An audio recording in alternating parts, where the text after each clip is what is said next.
I hate when I go live and I have to cough. Hi, guys. Welcome to the show. This is Monkey in the Morning. I'm your host, the Ranting Monkey. Hope everybody's having a good one. Hope everybody's ready for Valentine's Day, which comes up here in my world in an hour and a half. How many of you guys are lonely out there today? Is it wrong to make fun? Never mind. I won't make fun of you lonely folks. I will say happy birthday to Tyrai. Happy birthday to you. Happy birthday to you. Happy birthday, dear Tyrai. Happy birthday to you. Happy birthday. Hope you had a good one. Really do. Got a birthday on the 13th, which means occasionally you're going to have a Friday the 13th birthday. I never thought about that before, but it does tend to be true. Why is my phone going off? Anyway, I am the Ranting Monkey. This is Monkey in the Morning, and we are here to laugh at tards, man. 39th Valentine's alone for me. Oh, it sucks, man. You should get a woman or a man. I don't know what you're into. It was a lot of fun. I'm glad to hear it, Tyra. That's awesome. Speaking of which, Tyra, I saw you donated the other day. Thank you so much.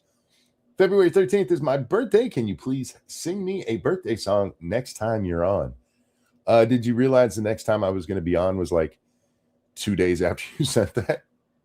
I have no excuse for why I haven't been here. I mean, my normal bodily issues and stuff are fine. I've been lazy. That's what it boiled down to, and I'm disappointed in myself. Do you guys get like that? Like if you skip work, you have that disappointed feeling. We're like, I really should have gone. I should have done it, but by then it's too late because you can't come back and be like, no, that diarrhea cleared itself up. I used to do that at Walmart because I skipped a lot of work at Walmart. They had the dumbest policy on how you could on days you could miss, right? And as an act of protest, I used to abuse the shit out of it. It all started because some people sued Walmart. Everybody was suing Walmart back in the day, and they were suing Walmart over their time off policy. And instead of just being like, okay, here's some loose guidelines, they gave us very specific guidelines. You could miss 3 days before you got in any trouble whatsoever. And in Walmart world, 3 days was actually 9 days. You could miss 3 days, but each of those days counted for 3 days in and of itself. So if you missed, say, Monday, and you were feeling better by Tuesday, unless you really needed the money, there was no good reason to go back to work on Tuesday. Because as soon as you came back, your day ended. So your first absence could either be 1 day or 3 days. Which one are you going to take? So, yeah, I forgot Monkey was blind without caps. Yeah, I kind of am. And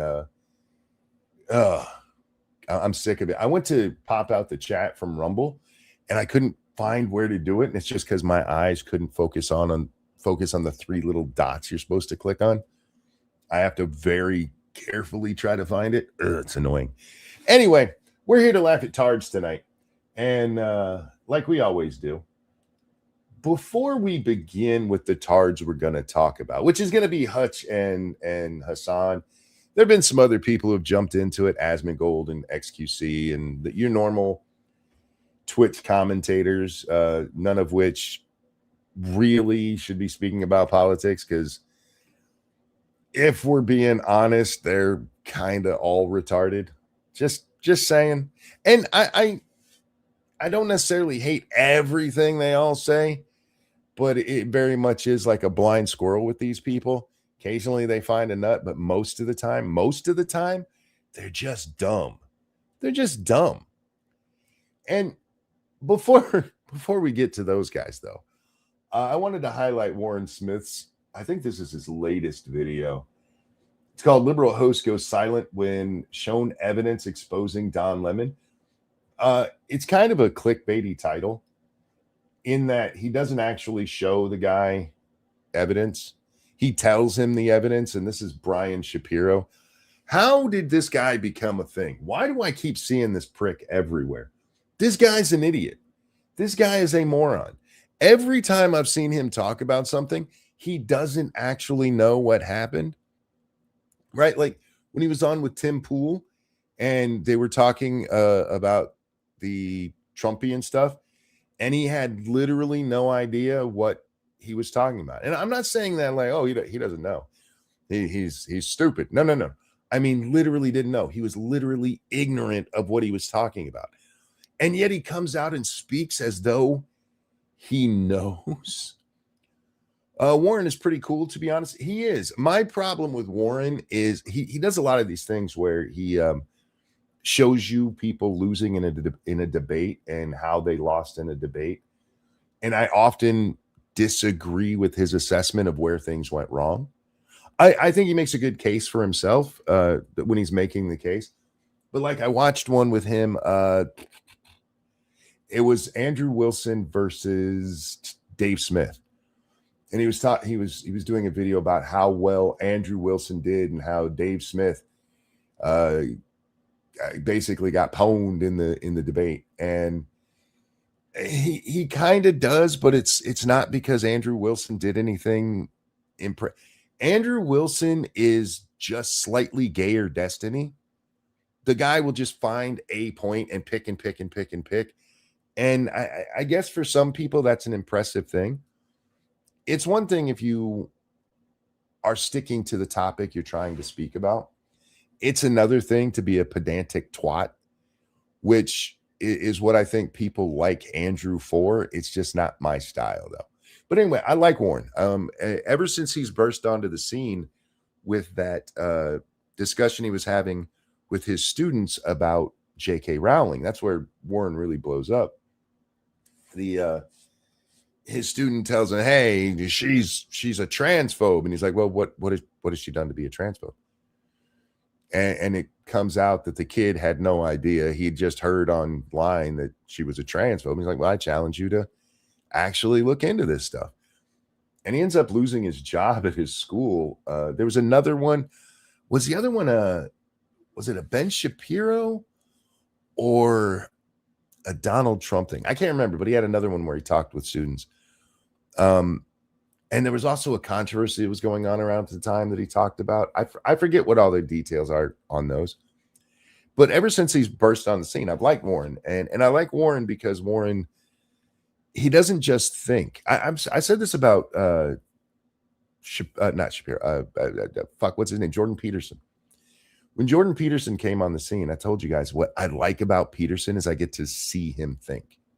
And Warren does the same thing. When he's discussing stuff, he's actually giving his thought process as he goes. Now, you might think, well, yeah, that's what everybody does. No. Most people just say what they think. And if you ask them why they think that, they could probably tell you, well, I saw an article on this or something like that. But they couldn't walk you through their brain process of how they got from that article that they saw to what they really believe. And I'm not sure I'm explaining this very well, but as somebody who is often, you guys ever just out of nowhere realize you're having a weird conversation and you're like, wait, how did we get on this topic? That is one of my favorite things to do, is to go back through my brain, because we often forget in those moments how we actually got on those conversations. But I like to go back and figure out how A led to B led to C. And when you're watching Warren, or if you go back and watch classic Jordan Peterson, you get to actually see their brain work. And it's amazing. And I enjoy it. Anyway, that's all beside the point. Can you guys tell I haven't talked a lot in a couple of days? This is Brian Shapiro, and him and Warren here are talking about Don Lemon. Don Lemon, excuse me, I'm so sorry. I kind of want to watch the full clip, but it's 9 minutes long. And I just have to bring you up to speed here. They're talking about Don going in, and Brian here... He says he just pulled out his phone, talking about Don Lemon. He just pulled out his phone. Don Lemon did not just pull out his phone. He showed up with a fucking camera crew. Can I get a birthday song for my kids, Danica and Dylan? Danica, this one's for you. And a one and a two. Happy birthday to you. Happy birthday to you. Happy birthday, dear Danica. Happy birthday to you. Dylan, this one is for you. Happy birthday to you. Happy birthday to you.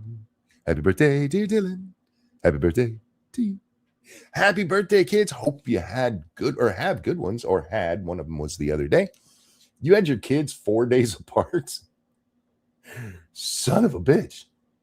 Don't have 9 hours to watch it. No, it's not just that, Faithless.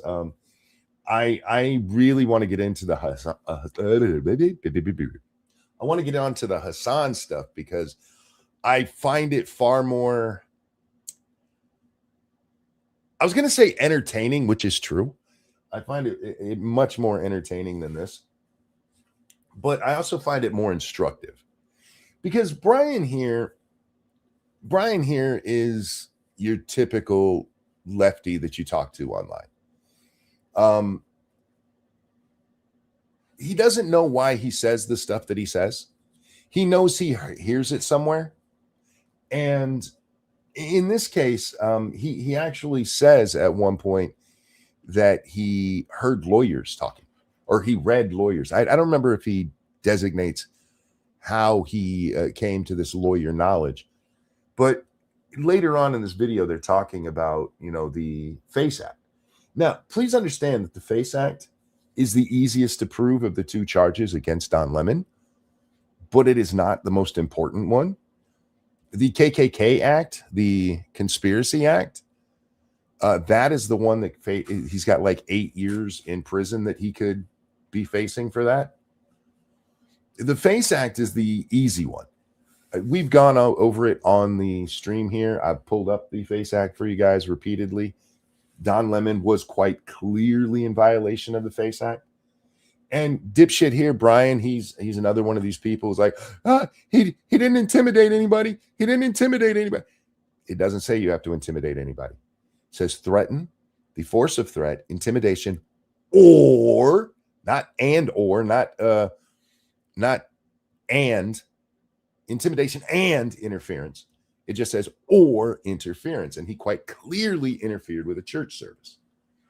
Doesn't matter if he was part of the protest or not. He could have been there alone.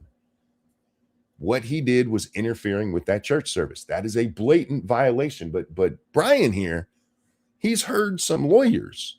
He's heard some lawyers who, it's not a violation. Well, we watched a lawyer on this show who told us it wasn't a violation. Remember her? And all she talked about was that intimidation. None of them get past that or, where it says or interfere. So that's who Brian is. Brian is the kind of person, he just hears somebody say something that agrees with him, and without even checking it, without looking at all, he just goes, yeah, that's right, because I'm a lefty and I need to believe this. And again, we saw this when he was on Tim Pool. I've seen several other videos of him, and every time that's what it is. He doesn't know what he's fucking talking about. So anyway, he says here that all that Lemon did was bring out his phone, and this exchange happens. At some point, Don Lemon might have taken out his phone and recorded, but that's not what he's being critiqued for. He brought a camera crew. There's a lot of other components to this. So why are you bringing that point up? Because I think that's an important part of this, whether there was a camera crew. And again, we'd have to look at how many people. No, we'd have to look at how many other people were in there. But again, I go back. No, we don't. We have to. There's nothing in the FACE Act. And for the record, they are specifically talking about the FACE Act in this. And I'll drop the link so you guys can, double check that.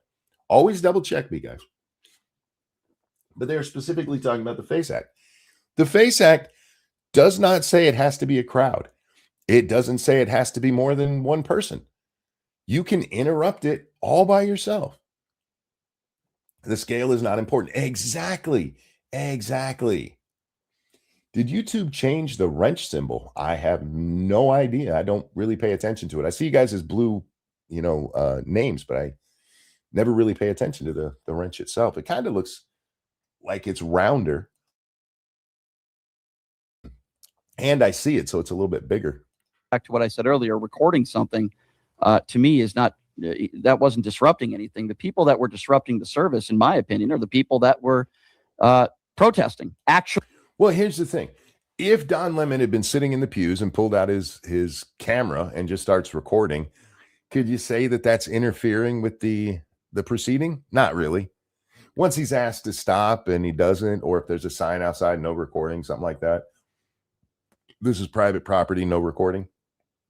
Then yeah, you could say. But if all he did is what dipshit here says, then sure, yeah, that would not be criminally liable.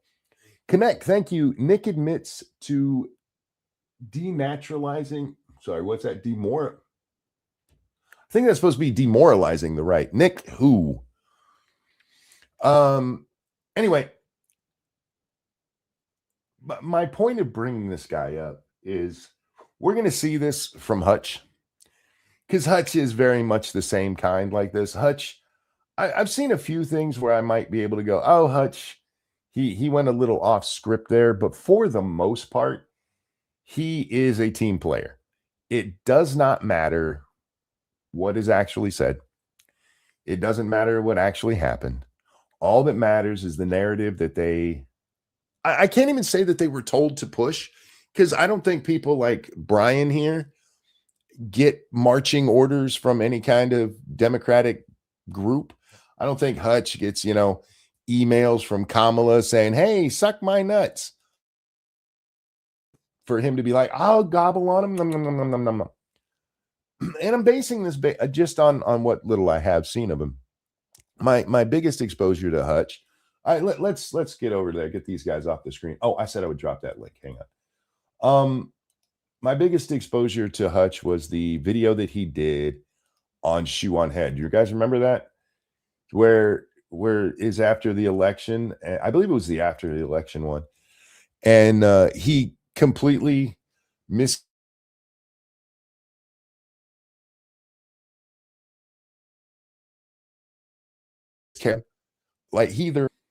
sorry about that. My internet was being an ass. Hutch mischaracterized or flat out lied about like everything Shoe said. Shoe's on the left. She's on your side, bro. And you lied about everything she said in that thing. So yeah. Lost audio then. Actually, the whole thing dropped for a second on my end. I apologize, y'all. Welcome to Michigan in the middle of nowhere internet. All right, so the other day, Hasan caused a stir. Hasan was on, what's her name? Jennifer. I'm way too old to be trying to pretend I'm this young. I forget her last name. I know her first and her middle name. I forget the rest. She's the one that's been like, she's the one that, after the whole dog collar incident, is like, no, I mean, Hasan would never hurt a dog. Even though, there's her on camera saying, hey, this collar's too tight. Anyway, she's just a Glazer. Welsh, that's her last name.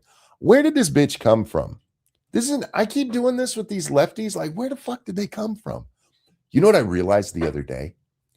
And this is true. I'm sitting here watching some videos going over some of our lefty content creators. And I realized they are just the modern bedroom feminist. I don't know why it took me so long to put that together, but they are. They're just the modern bedroom feminist, and they're going through the same evolution that they did, where you have all of these lefties who come out. That's what made me say it was a downfall of BreadTube video. But they all come out. They all repeat the same talking points that don't have really anything to do with anything else. And they feed off each other. But then they start getting pushback. And once they started getting pushback, they start shrinking because they can't actually stand up to any kind of scrutiny. And as soon as they get that pushback, they disappear because they're morons. They're like, I agree with that idiot, even though I've never put any thought into it. I'll get a camera. I'll set it up in my bedroom. I'll record myself saying the exact same thing that idiot did, and then I'll be famous. And they do get a following. There were some bedroom feminists who had a lot of following. Some of them went on to work for things like MTV. But once they start getting challenged, they just shrink down. So right now, I'm waiting for what the next iteration of the bedroom feminist will be. Right now, these guys still have some clout. BreadTube isn't completely done yet. It's faltering, but you can still make a very good living if you can be in any way charismatic, especially if you can project any masculinity as a left-wing retard, a left-wing bedroom feminist. They're just bedroom feminists. Oops, sorry about that. Anyway, I'm wearing a robe, which I never wear stuff on my upper body, but I'm cold. And it's fluffier than I thought, and I just hit. You guys got hit in the microphone with my fluff. Who's Hutch? Hutch is the bald guy in the lower left right there, picking his nose. What is it with so many of these online creators being booger pickers? At least I haven't seen Hutch eat his boogers, but guys, stop picking your nose on camera. What the hell is wrong with you people? Nobody wants to see you digging for gold, homie. Get your fingers out of your nostrils, you gross motherfucker. It's like Aiden Ross's retarded little brother, and that's for being Aiden Ross.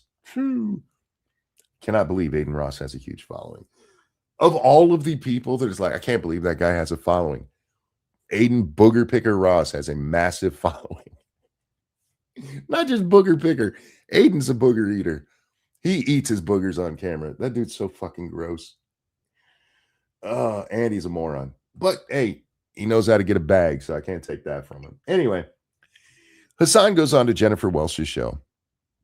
Have you guys noticed how many asides there are in the show? So Monk is our fluffer. I didn't mean to be. Hasan is on with Jennifer Welch and whoever the awkward guy is on the far right of the screen right there. And they're talking about some Gavin Newsom. Disappointed in Who do you Gavin vote Newsom. for, J.D. Vance or Gavin Newsom? Well, I'd have to vote for Gavin Newsom. Me of too. course, 100%. I wouldn't blink. There's no What doubt. about you, Hasan? I'd probably vote third party. I'd probably vote third party. So many things happened right here. So many things. Connect, thank you again. Aiden Ross is Jewish. Sure. I don't know what that has to do with anything, but he did not get popular being Jewish. Not with the crowd he hangs out with. Anyway, so many things. You have your two main lefties here going, I would, hands down, I wouldn't even have to think about it. I'll vote for Gavin Newsom. That's going to be funny later. That's going to be real funny later. But they're just like, I'm voting blue no matter who, basically. Which is among the dumbest things you can say. But then Hasan's like, I would have to vote for third party. Do you guys understand what Hasan's doing? Hasan is not, he handles money well. No, he doesn't even handle money well. He's just very good at collecting money. I don't know how he did that. Anyway, Hasan is not a Democrat. He's not. Hasan is a communist. He calls himself a socialist, sometimes even a democratic socialist, but he's a communist. It's what he is. I mean, he goes to China for 2 weeks and he comes back and I feel like I've transformed into a Chinese. He's trans-Asian, apparently. He's trans-Chinese. He's an avowed communist. And what Democrats don't understand about communists, don't get me wrong. Yes, there is a difference. Pyrus, hear me out. Most Democrats don't understand that they are communists. When we use the term useful idiot, we are talking about people like Jennifer here. We're talking about people like Milquetoast Hasan, the other guy that was there. They're useful idiots because they don't know what they don't know. They don't know that they're commies. They think that, no, this is just what's good for everything. And they never actually put thought into it. It's why when you call them commies, like, how dare, I'm not a commie. I just believe that the government should take care of everybody's stuff and that we should never have to work and that I should be able to paint all day long. I believe in universal basic income. Do you know how many people on the right said that we should have universal basic income, which is a communist idea? Most commies don't even know that they're fucking commies. Then you have people like Hasan, people who are commies and know that they're commies and know that they can use these useful idiots, that they can use people like Jennifer here to spread communism. Asmongold, absolutely. Asmongold is a useful idiot. He gets enough of the right wing to listen to him because he has some decent takes on a couple of things. But then if it gets into certain commie policies, Asmon's like, yeah, that sounds like a good idea. I would give you an example. I don't have one right off. I know I talked about one not that long ago. But just look at the stuff going on. I believe it's the Minnesota stuff, where Asmon's like, well, yeah, this is, people are gonna get upset, and when they get upset, this is what happens. There's a tide turning, you guys. Asmon's a useful idiot. He really is. But that's what's happening in this dynamic here. It's not that, look, Hasan will absolutely vote for whichever Democrat runs. I do not believe, I'll say this, if they want to put my voting record out there for you guys, I'm happy for them to do so. I don't have to lie about my independence. It's true. I don't believe in the major parties because I think they're all full of shit. I do not believe that Hasan has enough courage to actually vote the way he says he does. Not that it takes much. Your one vote, chances are, going to change shit. It's not. Asmon is like Emaru. Asmon is milk toast. That's what he is. Yeah, if you look at him, it looks like it's solid, but if you push it, it's squishy as shit. That's not nice. Both are pushovers. It's not just that they're pushovers. So the Emaru situation, for those of you who don't know, somebody goes into Emaru's chat and asks her ICE. They asked her about ICE. Asked her to denounce ICE. And she's like, y'all, I'm not really a political streamer. And so a whole bunch of left-wingers came out and gave her a good old-fashioned struggle snuggle. Struggle session. My bad. For those who get the connotation of the other one, I apologize, but it's the same thing. They give her this struggle session, this public struggle session. Like, you have to deny. How dare you? You're just a gateway to the right wing. She plays video games. She doesn't actually talk about politics. But Asmongold folded on the Palestine Twitch ban. He did. Asmongold is why do I keep punching my microphone today? Is my chair closer? Anyway, Asmongold likes to LARP as a free thinker. And as long as nobody gives him too much pushback, he LARPs that way very well. But like so many others, when he gets pushback, he often gives in.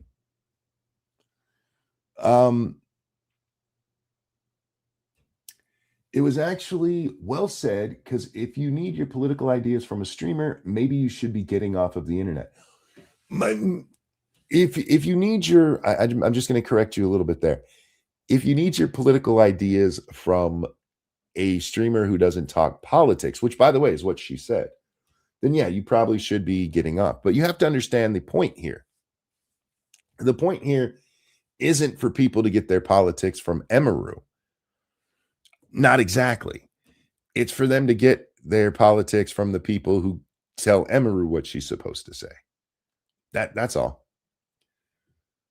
I hate to say it, but Destiny could destroy him in a debate, and I hate Destiny. Are you talking about Asmon? Yeah, Asmon's not a good debater. And I'll go non-political on this one. Just go watch after the Queen Pwns a lot thing, when he has her supporters on, and he says he's just getting information from them, but there's so many times where he could have just called the guy out on his blatant bullshit. Asmund isn't quick on his feet. He's not. And you do have to be if you're having a debate. And Destiny is. Look, for all of the Andrew Wilson type debating that Destiny does, he can actually debate well too. Are you excited for the Diablo 2 expansion? Not really. I like Diablo 2 back in the day, but it's not really. I've played, like the what's the upgraded version of that called? When they re-released it. I have it for my Switch. I have the original on my Blizzard account, but it's hard going back. You know what I mean? That game is so stiff. That must be why Razor's playing it right now. I'm guessing. I saw he was playing Diablo 2. Is it because the expansion's coming out? All right, let's get back here. So Hutch has a problem with this. You're right, but Asmund is a better example of the normal American take. I think Asmund is a normal example of the normal American male trying to assert himself and not really believing in himself. And that might sound funny talking about a guy who's got millions of viewers and shit, but he's also one of those people who doesn't dig. He is so surface level. So surface. Asmund is better than Charlie. It depends on what they're talking about. I don't go to Charlie for any kind of fucking political views. His take on the shooting of that Purdy guy, Preddy, what's his name? It was just dog shit. He comes out and he was murdered. It was murder in the street, murder. Fuck you. Anyway, let's hear Hutch's response to this. You would? I just fuck him, dude. Fuck him. Opposition. This is a new narrative rising on the left from some of these shitheads who want to be the next Hasan. Hasan is just controlled opposition. No, he's a commie. He is the actual opposition. He's the opposition to the West. But that's not where he's going. He doesn't care about this commie piece of shit. He doesn't really care that he's a commie. Because, again, all lefties are commies. They just don't know they are. Political opposition. For once, it's taken me 30 minutes to get, 22 seconds into a video. And we did watch the other one a little bit. So we'll say 15 minutes. And it's because we weren't actually talking about the video at all. iDub straight up said he wants to be like Hasan. He said he wants to be the white Hasan. And ESG, you got to be fair to iDubbbz. He just wants to have sex with his wife. I mean, his wife really wants to bang Hasan. Not on the team, guys. He is not on the team. Oh, Hutch, you got it so backwards here. You got it so backwards. Hasan helps promote Mamdani. I don't want to give Hasan is like, I helped get him elected.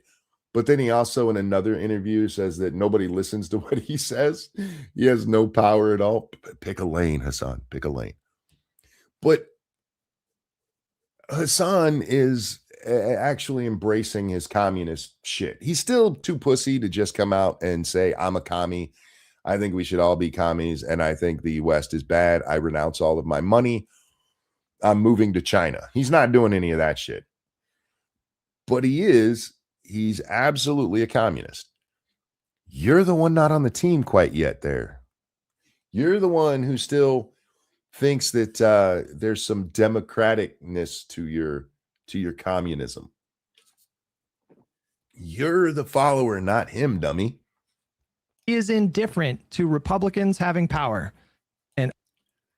See, this is I've run into this so many times being, somebody who openly tells you I don't vote for major parties. Like, you just want the Democrats to win. You don't care.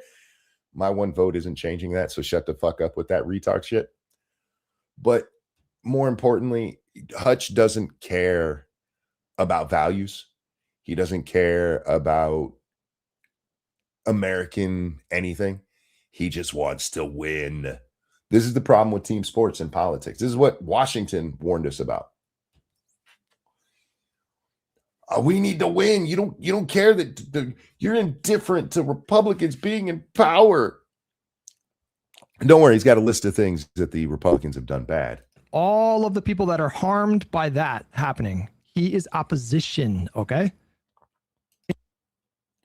That's right. Secretly, Hasan is in favor of everything Trump does. He's the opposition. He's oh, fuck me. Really? Look, I don't like Hasan, and I do think he's a grifting piece of shit. I think he believes in communism, but that's because he doesn't know what communism is at all.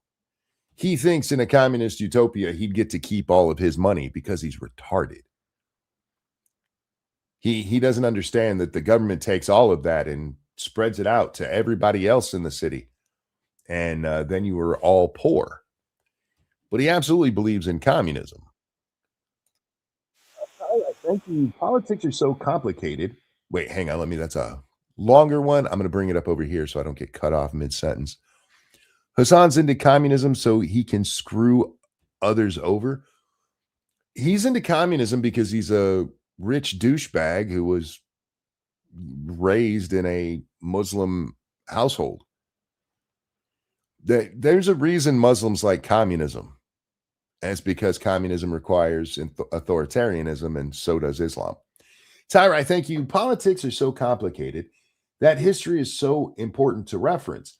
The fact that the Hodge twins fielded two Muslims on their show who said that they love all people while misquoting their own holy book. Yeah, I stopped watching the Hasan, the Hasan twins. Freudian slip there. The Hodge twins, when they went in on fuck the Jews, and Fuentes has been pre-based. I get it. You want to be edgy and shit, but goddamn. In no uncertain terms, this is nuts. This is a fucking bananas thing to say a year into this administration. What?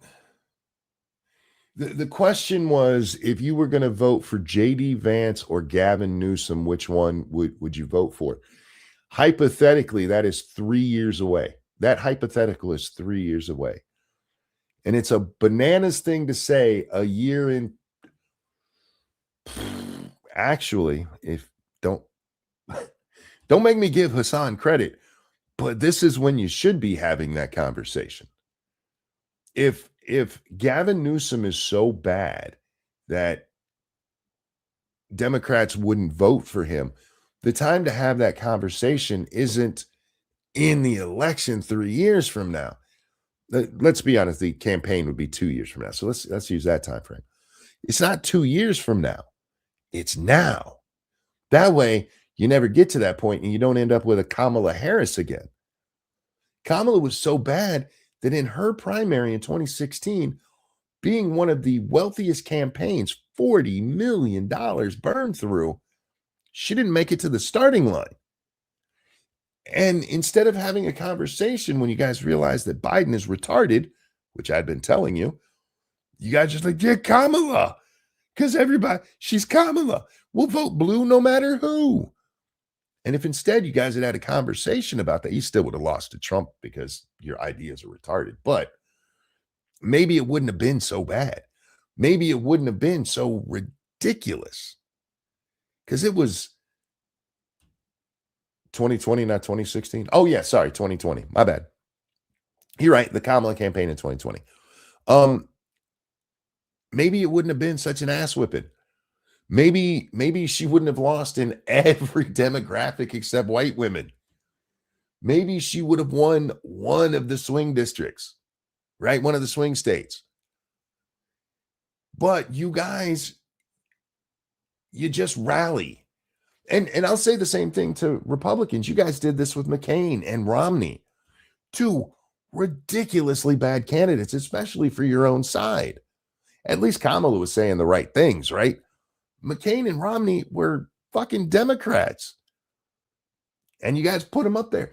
This is why you have the conversation now, Hutch. It's a ridiculous thing to say.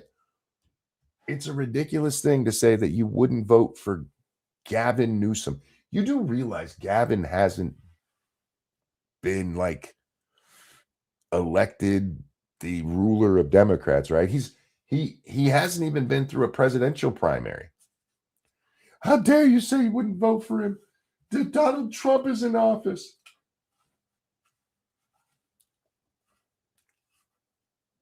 I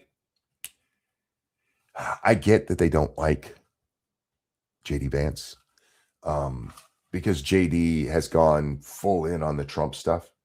He's 100% in Trump's corner, and they hate Trump more than they hate not locking up pedophiles. But Gavin Newsom, as a politician, has been horrible. Gavin actually is dangerous for your party. And let me explain. Gavin gave illegals all of the insurance, all the health insurance they could take. Who is Hutch? Typical Democrat bedroom feminist. So I'm calling him from now on. I'm just calling him bedroom feminists.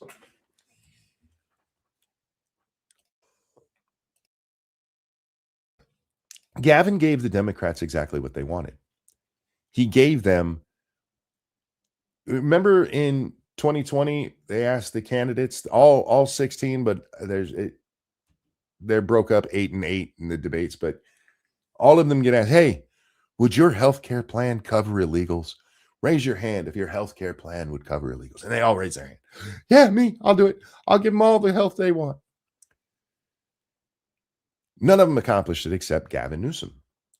And he did so with federal money, but also with California's money. And it turned out so badly, they had to stop it. As of 1 month and 12 days ago, there was a change to the system. They no longer just blanket cover all illegals under California's Medi-Cal plan. Anybody know why? That's good. That is good soda. It was too expensive. There was not enough money for it. It was so goddamn expensive, they had to stop doing it. And you're going to put this guy up there as your candidate to try to push your communist bullshit of giving everybody free healthcare? They couldn't even do it with just the illegals. They couldn't even, just adding the illegals to it was too expensive. And so they had to cut it back, way back. You know, here in Michigan, they changed it so that all lunches are free for school kids. And I get the idea behind it, but there's a whole bunch of kids out there whose parents can afford to pay for their school lunch. But no, nobody should have to pay for food. This is the problem that you run into when you have these universal programs. People who could afford it aren't paying into it, so everybody suffers. Anyway. 2 dead people in fucking Minnesota. Minnesota. How many? Happens to the best of us, Hutch. We all fuck up. Nobody thinks you're Biden. How many people did we send to fucking like a torture prison in Seacott? Didn't we send possibly like American citizens there on Nope. accident? No, we didn't. The mass deportation program, ICE terrorizing civilians, millions dead USAID cuts, 11-week blockade of aid. Let's go back. the mass deportation program, ICE terrorizing civilians, millions dead, USAID cuts. Millions dead. Where are the millions dead at? I feel like, I mean, the last time we actually had millions dead, it wasn't even millions, it was hundreds of thousands. The whole world was talking about it. That was COVID. It eventually gets into the millions, but at a couple of 100,000 mark, they started talking about that. Millions have died from USAID cuts. Are you sure about that? Tyra, thank you. Why was AOC speaking for the U.S. on the world stage while disparaging the government she works for? Can we stop putting people who hate our country in office? Well, no. You know why we can't? Because the left hates us and they get a vote. Do you guys understand how much the left hates America? This isn't new either. This is some shit that's been going on. I remember noticing this in my late teens, early 20s. How many people on the left I saw talking about how America needs to be like other shitty countries. Like, there was a real push for America to base our policy on what the Europeans were doing. Like, everybody in Europe does this. You mean all of those people that are financially inferior to us? Yeah, we should totally do what they do. How many of these people use terms like stolen land? How many of these people talk about American colonization and the raping of the world's resources? These are people that hate America. So I'd love to see us stop putting politicians who hate America into power, but it's not going to happen because they have a base here. They have a base of a bunch of shitbags who will never leave. They'll never go to another country that they think is so much better. And if they do, they come back real quick. It's 11-week blockade of aid going into Gaza, which very nearly caused a mass starvation event. Wait a minute. It was almost a mass starvation event. I was told for 2 fucking years that they were starving. What's up, Jack? Hey, how's it going? Who we starving? Apparently the Gazans. We didn't. We almost starved them. Almost caused a mass starvation event. Oh, cool. Which I wish they'd make up their mind, because when they were calling it a starvation event, I kept asking for proof, because they kept putting up videos of fat Gazans and going, look at the starving people. They're only 300 pounds.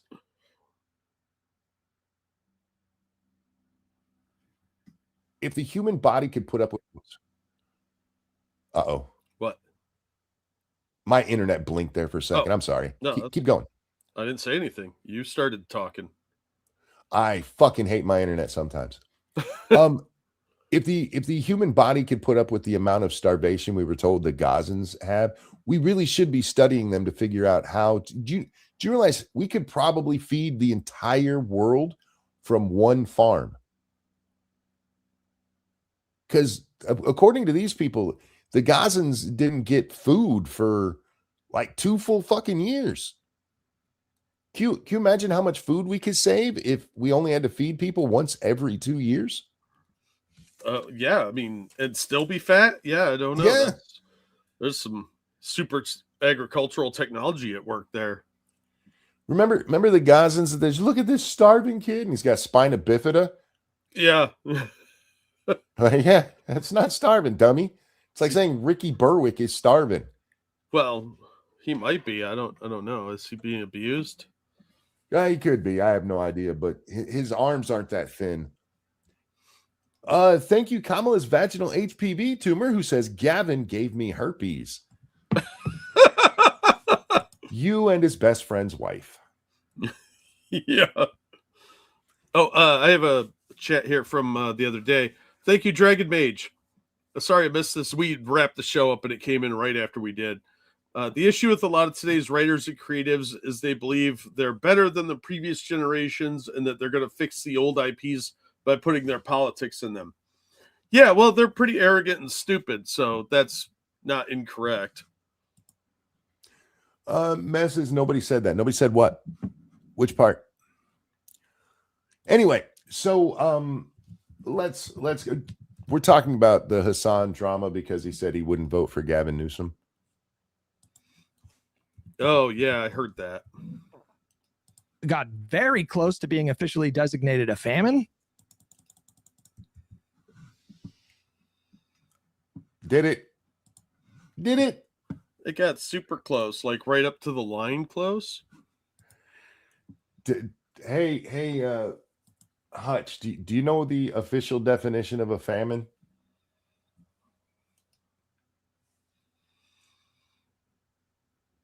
I mean, they probably don't. Who we kidding? That's him. I had the video playing. I'm just saying. Oh, what? Really?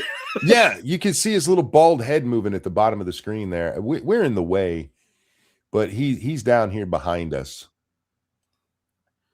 Now, is he reacting to this video, or is he talking to her? He's reacting. Kamala's vaginal HPV tumor. Thank you. Oh, Hutch, stop. I can only get so erect. Thank you. I like the full view, but yeah, we are missing his reaction because he's in the bottom corner there. I suppose we should go to this one so you guys can see. There we go. Yeah, that was actually just him sitting there with dead air for that long. Yeah, that's not good. Dismantling the Department of Education. The Department of Education, once again, has taken our literacy rate from 99% to 79%. Yeah. How dare we dismantle that? We can't have people reading. Look, if people start reading, they're going to start thinking. And there's no greater threat to communism than people thinking. Bro, if they read, they might do their own research. Oh, we can't have that. Blowing up fucking fishermen in Venezuela. I'll give you $1 if you can show me one that has actually been declared a fisherman. Even the Venezuelans aren't saying that. Yeah, like, yeah, they were fishing with cocaine. Nothing brings the fish back like Coke. Oh shit. This is what I was talking about earlier, guys. He just repeats. He doesn't think at all. These are literally just DNC talking points. That's it. No thought put into any of it. Millions died from USAID funds being cut. Who? Most of that money, even the stuff that was being used for projects that weren't, lesbian, trans opera, was not going to life-saving stuff. The one example that they gave where somebody died from USAID cut was the lady who she was getting, was it dialysis, some medical procedure, but she wasn't even getting it at the time that USAID got cut. And there were other ways she could have gotten it. It's very much like anytime the left gives us an example of things in this country, right? Like the 12-year-old, they wouldn't let have an abortion. They just hate abortion. They were going to make a 12-year-old have a baby. And all they had to do to get that abortion was say who raped her. And they always left that out of the story. But it was a saint to the legal, so. Mm-hmm. Now, Monkey, I think I can actually explain all the deaths from USAID cut. Yeah. You know those children that are supposed to be in Somali daycares? They're all dead. Yeah. And we could prove that if only the attendance records hadn't been stolen. Yes. And probably all the cremation records at the local Muslim run Somali crematoriums. Yeah, that's no. They keep those records in a bank, and the people broke in and stole all of the records and none of the money. Oh, they were all in a vault in Yes. One World Trade Center in the basement. Oh no! All right. invading Venezuela, deposing a leader. I guess we're doing regime change again, just very blatantly and openly at this point. Yeah, I'm okay with that. Really wasn't an invasion. It's more of a special ops. Yeah, and have we heard what's going on in Venezuela since then? Have things gotten better for them? I imagine they probably have. They've had I've seen a couple of little minor flare-ups, but beyond that, it's nothing major seems to be happening over there. Like everything seems to be running fairly smoothly. They're probably happy not to be eating zoo animals anymore. Well, it's going to take them a while because, hey, Hutch, you know what communism did bring to Venezuela? Famine. And crippling poverty. Real quick. Thank you, Kamala's vaginal HPV tumor, for the generous tip. Well, look who showed up. Bro, still have to take care of stuff in California. Gas went from $3.40 to $4.60 in 2 weeks. What a shithole. Yeah, California has some of the most egregious taxes on gas I've ever seen. Mm-hmm. It's ridiculous. I really don't know what the hell they're doing over there, but they have had more scandal from that high-speed rail come out, from what I heard. They're doing exactly what I was talking about earlier. So I mentioned earlier, Jack, that when we're growing up, there's tons of lefties on TV. Like, we need to be more like Europe. And two of the biggest ways that they wanted us to do that was cigarette tax and gas tax. Yeah. And it's not because they wanted to build a high-speed rail with the funds from the gas tax. No. That's secondary. Or if we're being honest about California, siphoning billions of dollars from the taxpayers off of what we said was going to build a high-speed rail. The whole point behind how expensive the gas is in California is to stop people from driving. That's the whole point. If you blast the cost to where people have to decide, like, we can't fill up today, we'll buy groceries next week, then that's what'll happen, and then they drive less. It's to save the planet. Yeah, totally not a control mechanism. That's why they're putting kill switches in cars. Yeah. There's like fucking dozens of other just really awful, damaging things that he's done as president. And like, after this, you're like, nah, I don't know if I would vote third party. Fuck you, bro.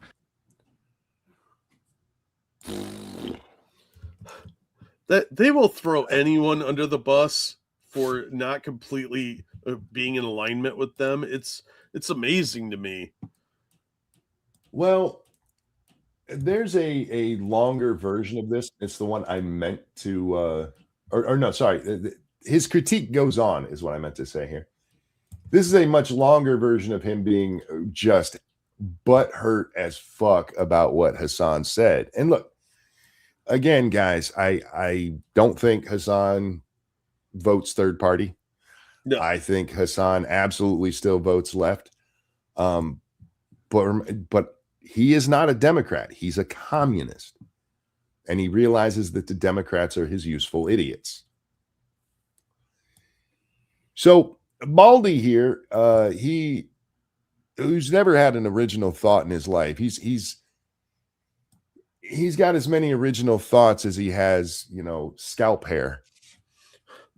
And I'm sorry, you look retarded, bro. Just let your male pattern baldness show. Yeah. Look, he redistributed the follicle wealth. But he's very upset about this whole thing. In fact, I mean, he's been going off for days about this. It's kind of funny. Oh my God, that's pathetic. Look, Hasan is complaining that the Democrats aren't lefty enough. Yes. No. See, you have to understand, in their minds, he is controlled opposition. He's actually there to get Trump and JD Vance elected. I'm fine with them. Communist. The communist is there to get Trump elected. They say the same thing about Fuentes, and he's obviously a proto-commie. So yeah, the commies are just good at opposition. They are. Yeah, and one of the problems that I've seen with these people is they're not smart. They think that if you're not automatically on their team, that you are somehow in opposition. Yes. So you obviously this is a psyop. Shut up! You're just retarded. Now, look, I do think if Democrats voted the way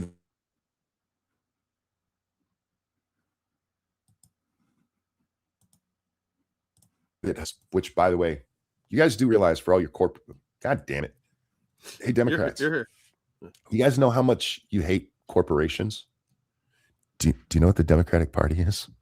A hate fact? It's a corporation. What? No. Yeah. That's impossible.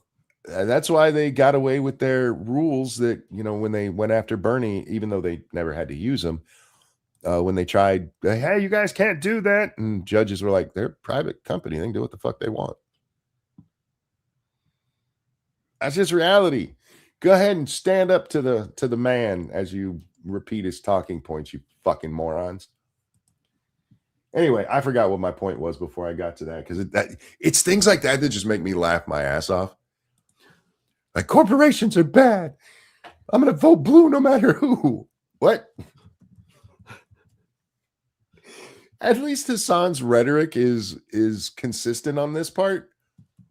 I mean, because if you are an avowed socialist, if you are a communist, you shouldn't be voting for the Democrats. You shouldn't be. You should be voting for the Green Party. You should be voting for I was going to say the Socialists of America, but they just got exposed. Hey, I don't want to be doing that, as the Chinese have a little bit of influence there.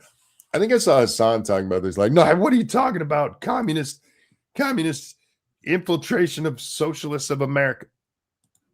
Bruh, really? It's like saying, I can't believe the Communist Party of the USA was sponsored by the Soviet Union. That is a complete shock to me. Oh, fuck. Anyway. Jennifer in real time gave him substantive explanation that he outright refused to engage with. Now he's just going down the line of smearing all who disagree with him. It's so shameless. He is. I don't understand why anybody would be shocked by this.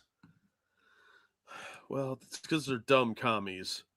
It's literally what we just saw happen with Emaru. It's what we saw happen with even Asmongold to a certain extent. It's what we saw him do with Destiny.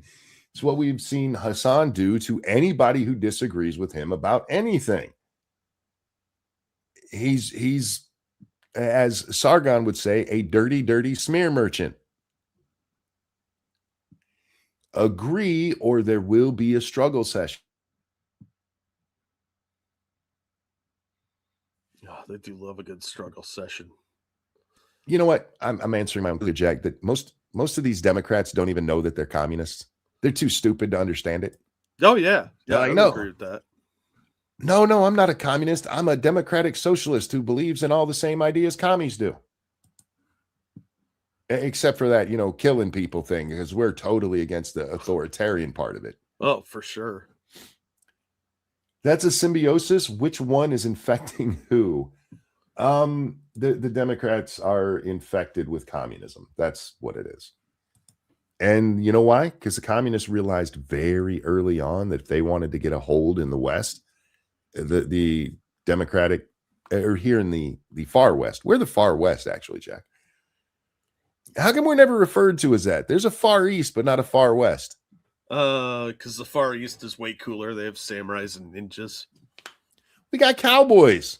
Yeah, they're not as cool as ninjas. They just end up being like dirty, smelly people. Which is cooler, in Indiana Jones where the dude's flipping the fucking sword around, or when Indy pulls out and shoots his ass? Well, when he shoots him, for sure. But see, still, cowboys better than ninjas. He's not a cowboy, though. He's an archaeologist. I'm just saying. He looks very cowboyish in that scene. Throw a duster on him. He'd fit right in Tombstone. Okay, I'll give you that one. I'm just saying. Anyway, I don't know what I was talking about when I got distracted with that. I'm just trying to think of the accent we should develop for Far West. Unfortunately, probably be Surfer or Valley Girl. Oh, I see you speak my language. Gnarly dude. Gnarly dude. Ugh. I hate it. tubular. All right. It's Trump. He is Donald Trump. These are the same Trumpy.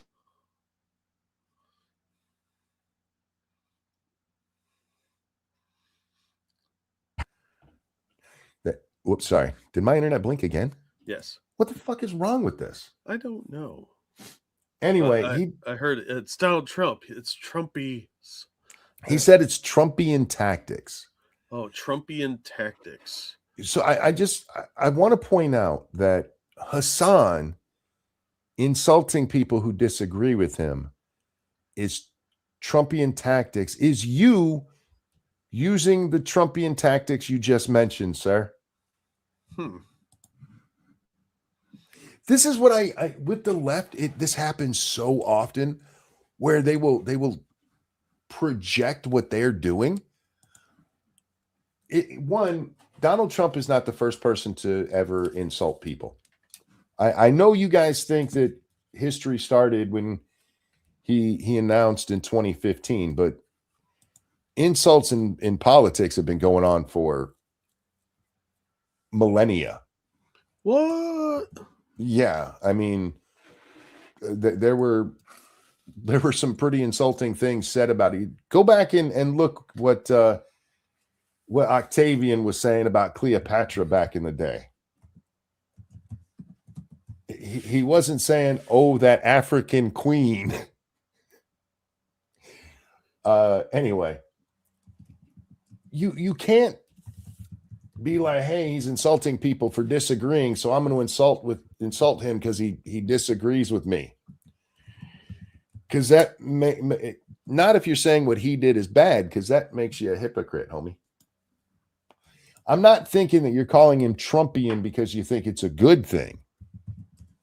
Maybe he is. Maybe Hutch is controlled opposition. I mean, it'd make more sense. Donald Trump is a manipulative narcissist who has amassed a cult of personality. That's what this is. You're an online influencer talking about cults of personality. I don't think that's really something you should. Yeah, people in glass houses and all that. Hey, will Yeah. you pin the links at the top of the chat? I thought I had. Yeah, I can do that. Thank you. Thank you, Kamala's vaginal HPV tumor for the tip. While tax makes up $1 to $1.20 of the price, the increase is due to one refinery closing due to overregulation. Yeah, that sounds right. Fuck California, man. India will no longer ship California finished gas raw input from Russia. That sounds right. Yeah, I feel bad for California. Plus, you have all these weird regulations on vehicles. Like, if your vehicle's too old, it can't go into California. It has to have, like, all these special emissions tests. They do that a lot with semis. I don't understand that. And thank you, Tyrai. Let's see. The CCP has done the following. Put secret police stations in the U.S., Chinese spies driving around politicians, hostile software found in Huawei telephone towers, CCP sending the people to spy and steal tech, another illegal chemical lab. Yeah. Yep. China's at war with us, but we don't realize we're at war with China. Well, every time I see Eric Swalwell on TV, I keep thinking the part the press doesn't talk about. And even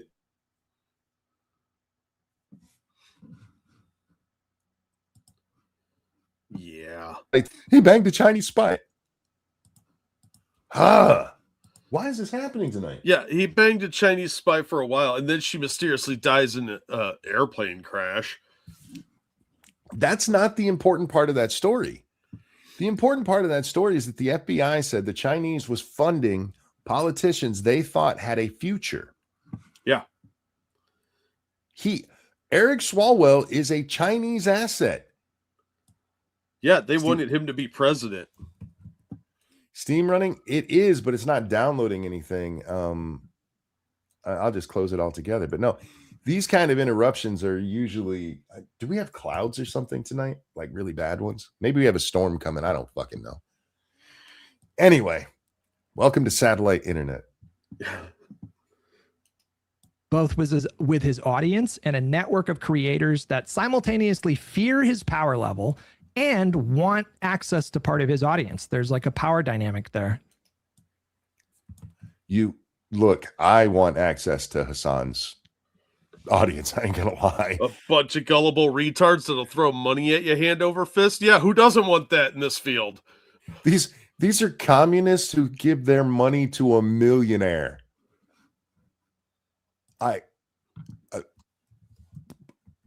Yes, I want that audience. I want an audience that's like, you live in a $3 million home. I live in my mom's house in a small room in the back. Here, take my money. Yeah. He could piss off. The highest one I saw was 62-month members. Yeah. Dude, what are you doing? You have that many expendable subscribers? Really? That sounds a joke, man. I don't get it. There's all these incentive structures. Just taking the size of their sphere into account, do you think the progressive movement would fare better without Hasan, more productive? Yeah, I do. I think. All right, you're gonna make me give Hasan some credit here. I think progressive content creators would do better, because then all that money going to Hasan could be split up among them. But as for the progressive movement, Hasan's irrelevant to it. He really is.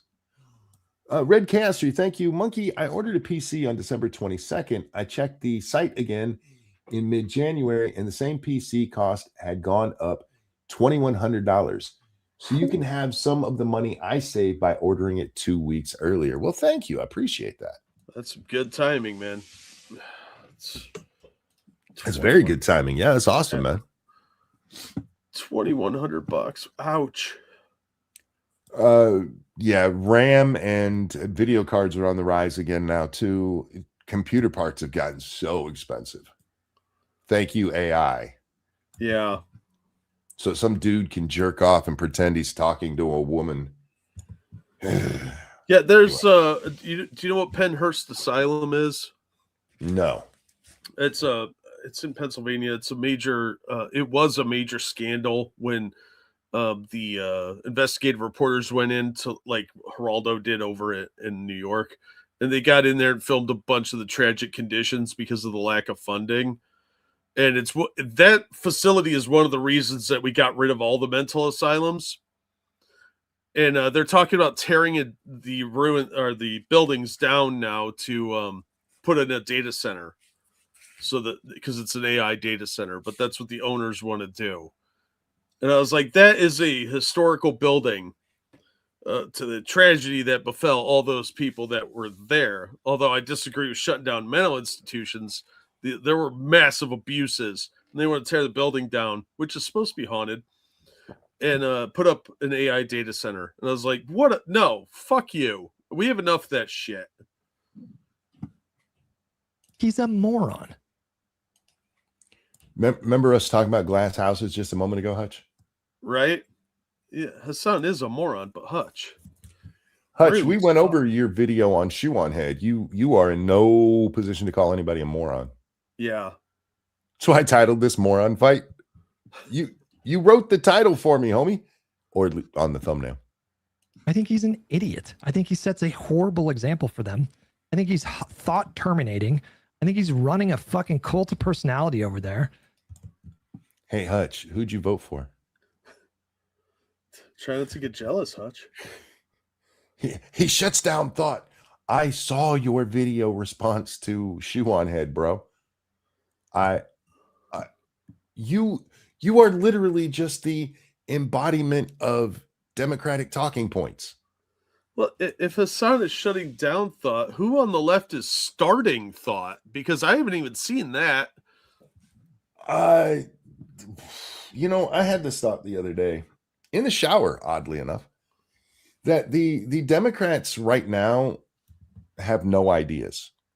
Yeah, no new ideas. They're all from the 1800s. No, it's well, yeah, that. But even in that context, name me the thing that the Democrats were pushing say just 4 years ago.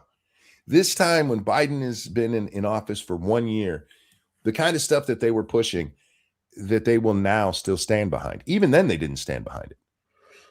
The only thing I can think of is protecting sex offenders and murderers from being No, thrown out of the country.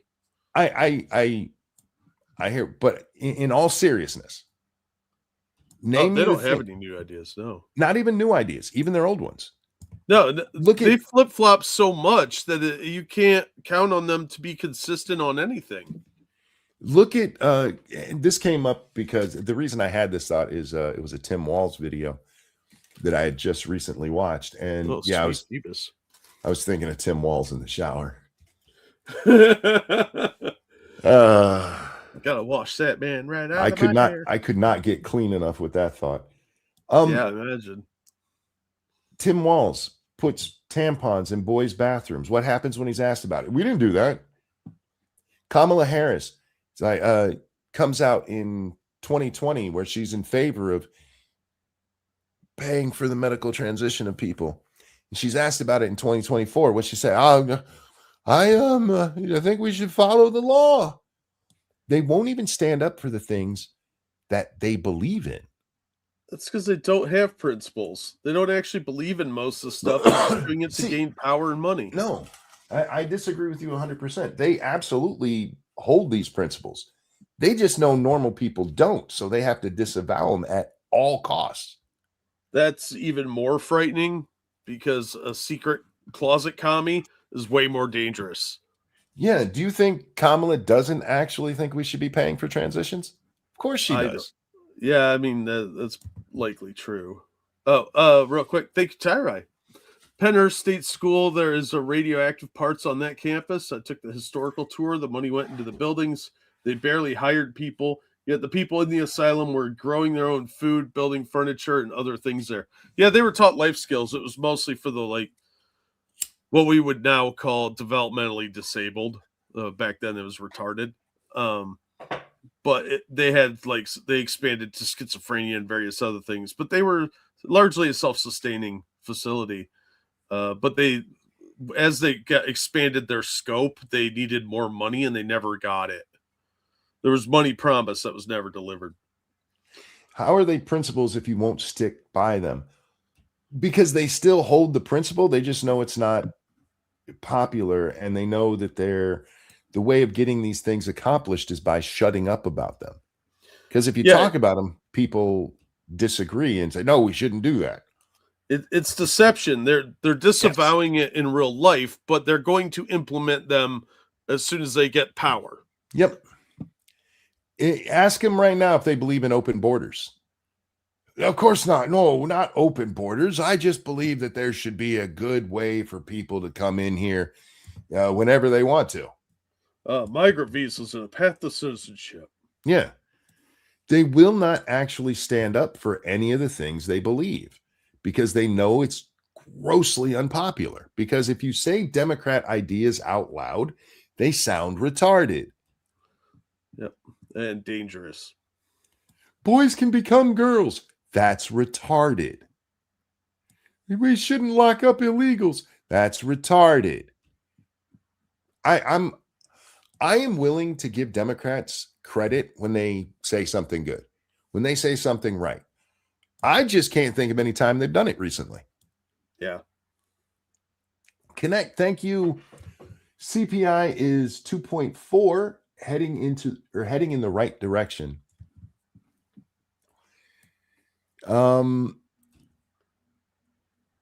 I don't put a lot of faith in the CPI because of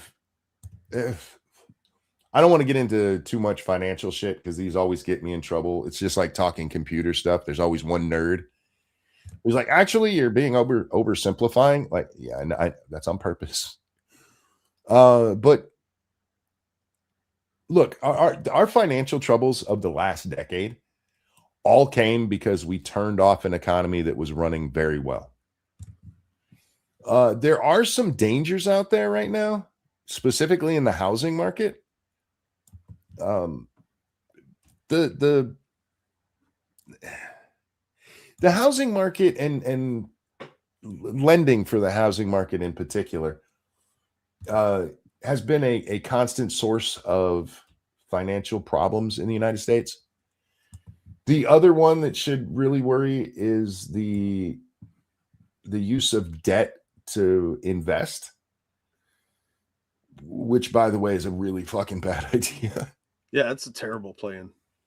And there's a bubble on the verge of bursting in that regard, but mostly we're fine. If either of those two things repeat the past, because we don't fucking learn, we could be in trouble coming up. But I said this with the economy when they turned it off in 2020. Like, all we got to do to fix it is turn it back on.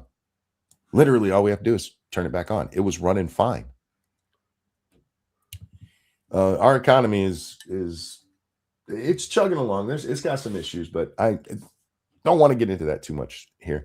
Kamala's vaginal HPV tumor. Thank you.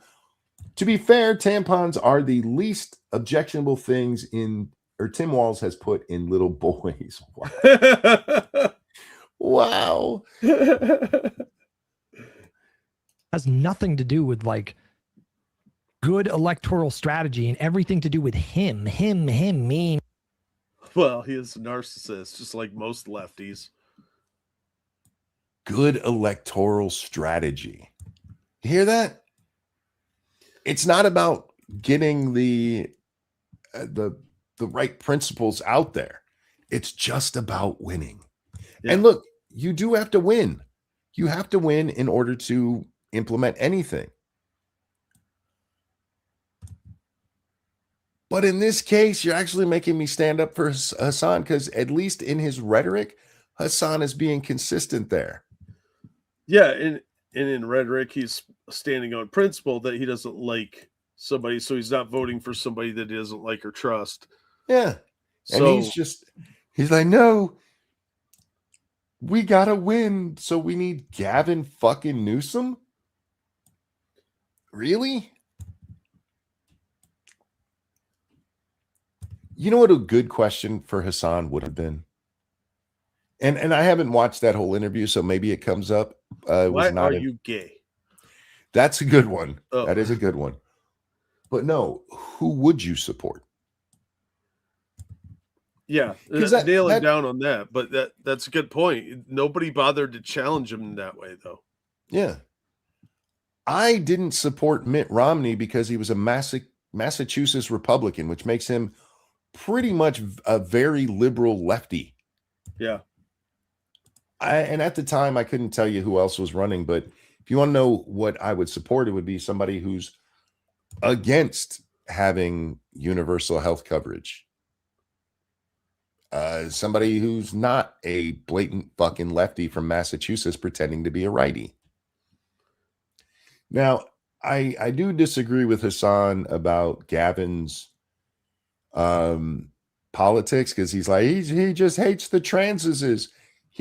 Hasan's actually got a couple of community notes, and one of them is on that. Yeah. Gavin Newsom has done more for the transes than anyone else when it comes to changing policy to give them their way. Yeah, him and Scott Wiener. Yeah. He signs everything Wiener puts in front of him. He loves the Wiener. He's never seen anything from Wiener he didn't like. Yeah, he even loves the shape of Wiener. And if you want to criticize him for that, then do that. Criticize him, being like, no, actually, Gavin is our guy. He's got the right politics. But instead, you're just like, it's about the optics of winning. Me. They're trying to tear me down. Me. He's a fucking clown. He's a narcissist. I'm not arguing that point. Yeah, you're right. Yeah. Again, guys, blind squirrel. He just found a nut. He's Trump. He's Donald fucking Trump. That blind squirrel just is going to go over well. Blind squirrel just dropped the nut out of the tree. Oh man! Every time somebody argues with Hasan now, they should say, "You're just like Trump." You're just like Trump. Which, by the way, could be, if you're trying to tear down Hasan might be the easiest way to do it. He'll spurg out because he's so vain. His audience, you put a stink of Trump on him, it might work. I see what you're trying to do here, Hutch. I get what you're trying to do. You want his audience too. You want access to that audience yet. Hypocritical shitbag. Well, of course. And he's just, none of these people have that much charisma. This guy's kind of boring. He looks creepy. And the fact that he keeps leaning over to talk into his microphone like it's a wiener he's about to blow kind of creeps me out. Like there's something inherently weird about his mannerisms. Like maybe just get an avatar, dude. What he should do is adjust his settings so that he can sit more comfortably in his chair.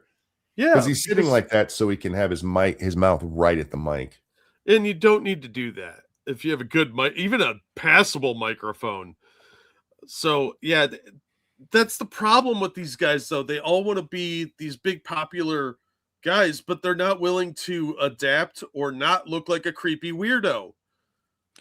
Well, he's very concerned about optics. He was just mentioning. Yeah, and here he looks like he's hunched over, rubbing one out while he's about to blow his microphone. Seriously, like the cropping of his camera and the angles are bad. The lighting's okay, but this is a terrible presentation. If you care that much about optics, maybe you should take care of your own optics first there, bucko. Yes, they would be better if they took notes from Mamdani.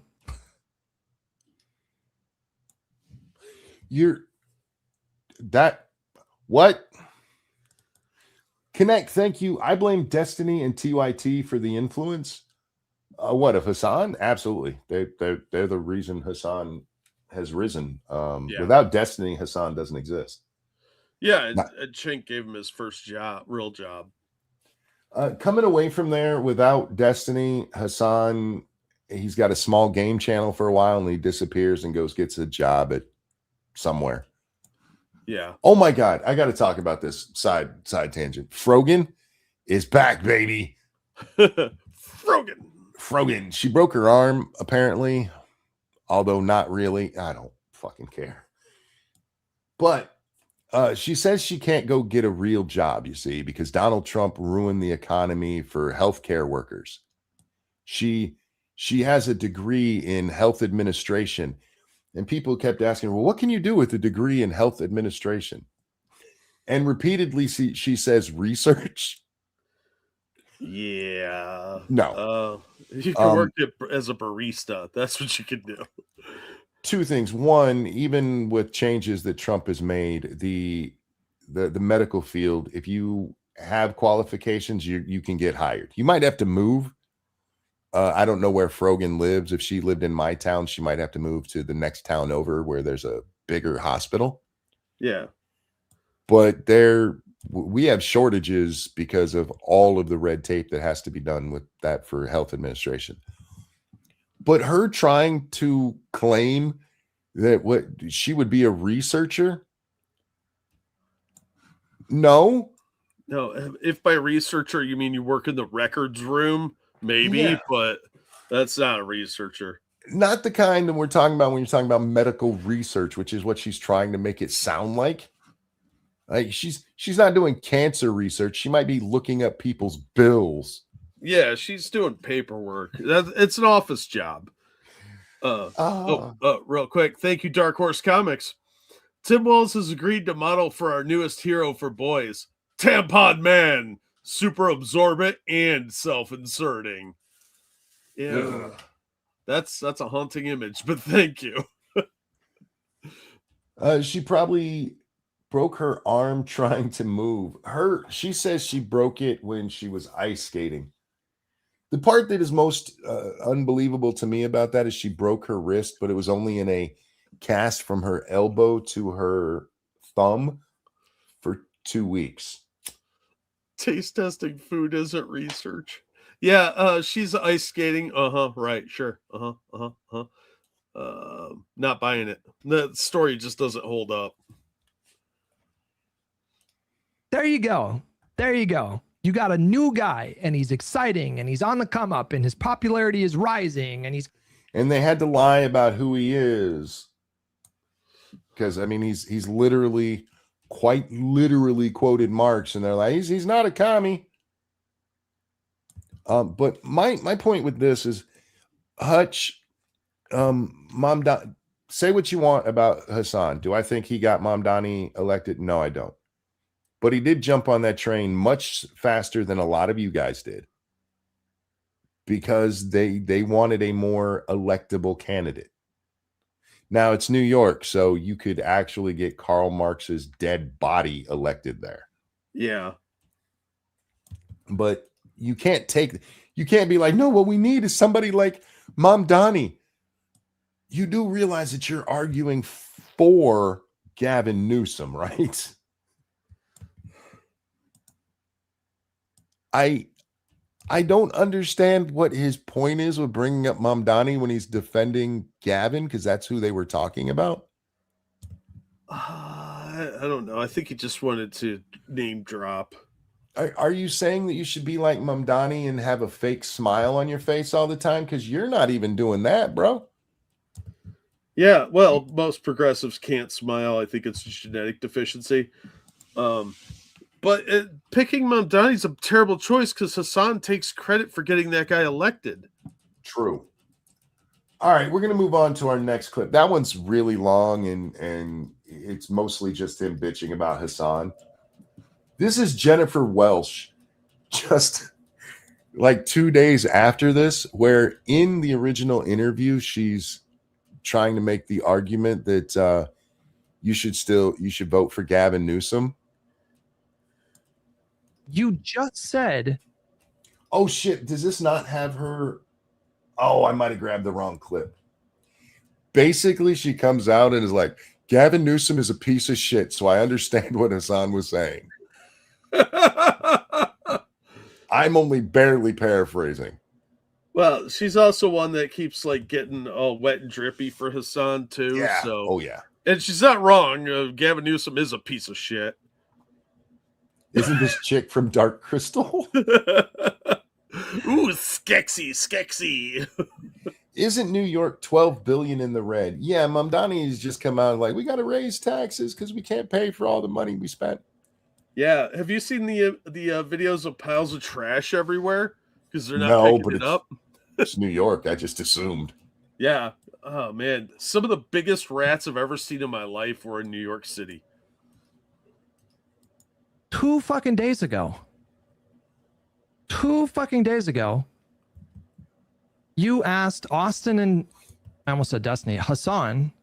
You could have said Destiny. He's just slightly browner. It's like somebody got a Steven Crowder skin suit for Destiny. That's Hasan. Only fatter. He doesn't have the weird lisp, and he's got a better tan. That's about it. If they would vote for Newsom over Vance in 2028, Austin said, yeah, no, of course. You, Jennifer, you said, oh, yeah, absolutely. Yeah. And then Hasan does his fucking vapid, idiotic rant, basically saying he doesn't even entertain that when you talked about like protecting trans people. I guess you.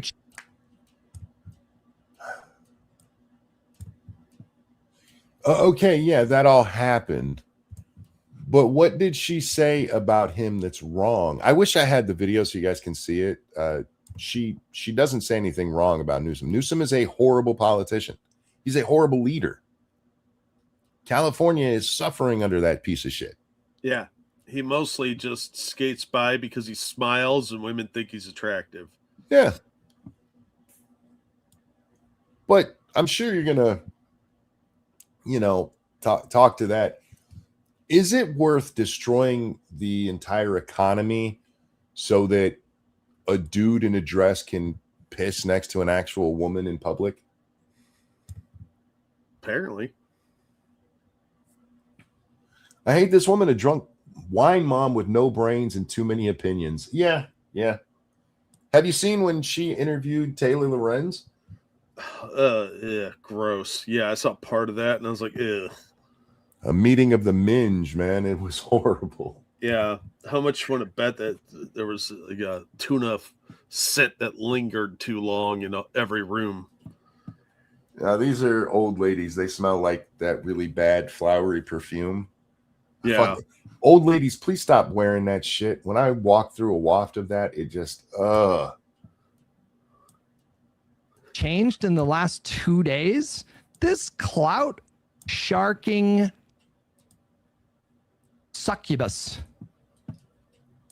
All she said was that Hasan's right about Gavin being a bad candidate.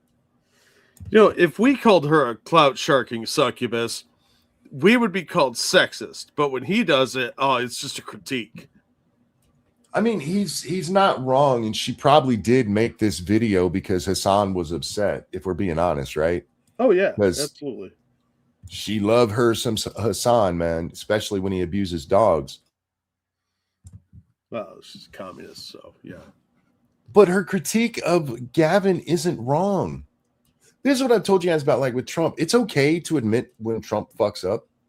Like, I still say he does not have the constitutional power to just implement tariffs. That was a blatant abuse of power. Yeah, but if Congress isn't going to check him on it, he's going to be able to do that. I don't gain anything by pretending, no, he absolutely has that power, despite the fact that it's clearly written in the Constitution. It's okay, and it shows you at least as knowing what you're talking about, rather than just repeating talking points like old Hutch here.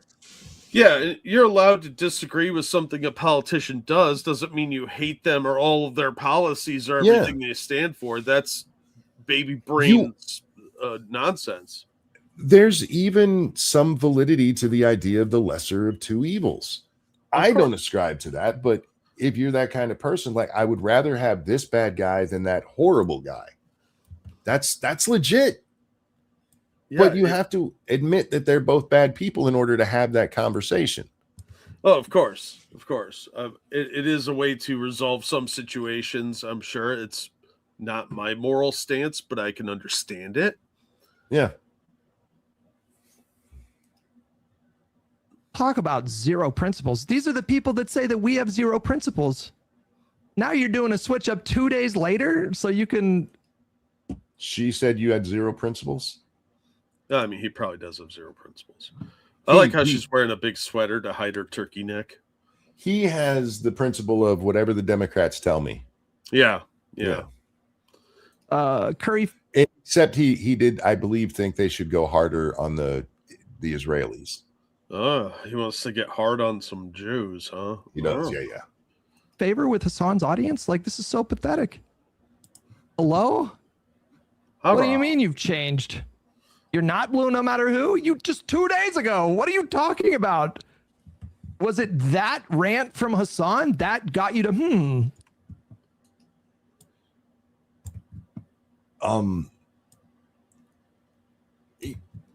I don't want to give Hasan any kind of credit here, but if Hasan got somebody to actually think about vote blue no matter who and reject it because it's fucking retarded, good job. Yeah, I'm kind of okay with that. Yeah. He's saying it like it's a bad thing to have people think for themselves. Oh, yeah, it's absolutely saying that. You changed your mind? How dare you? You are now a traitor to the cause. You're an imposter. Vote blue no matter who literally means that if Hitler was running as a Democrat, you would vote for him. You get that, right, retard? I don't think he has that many brain cells that function. The whole idea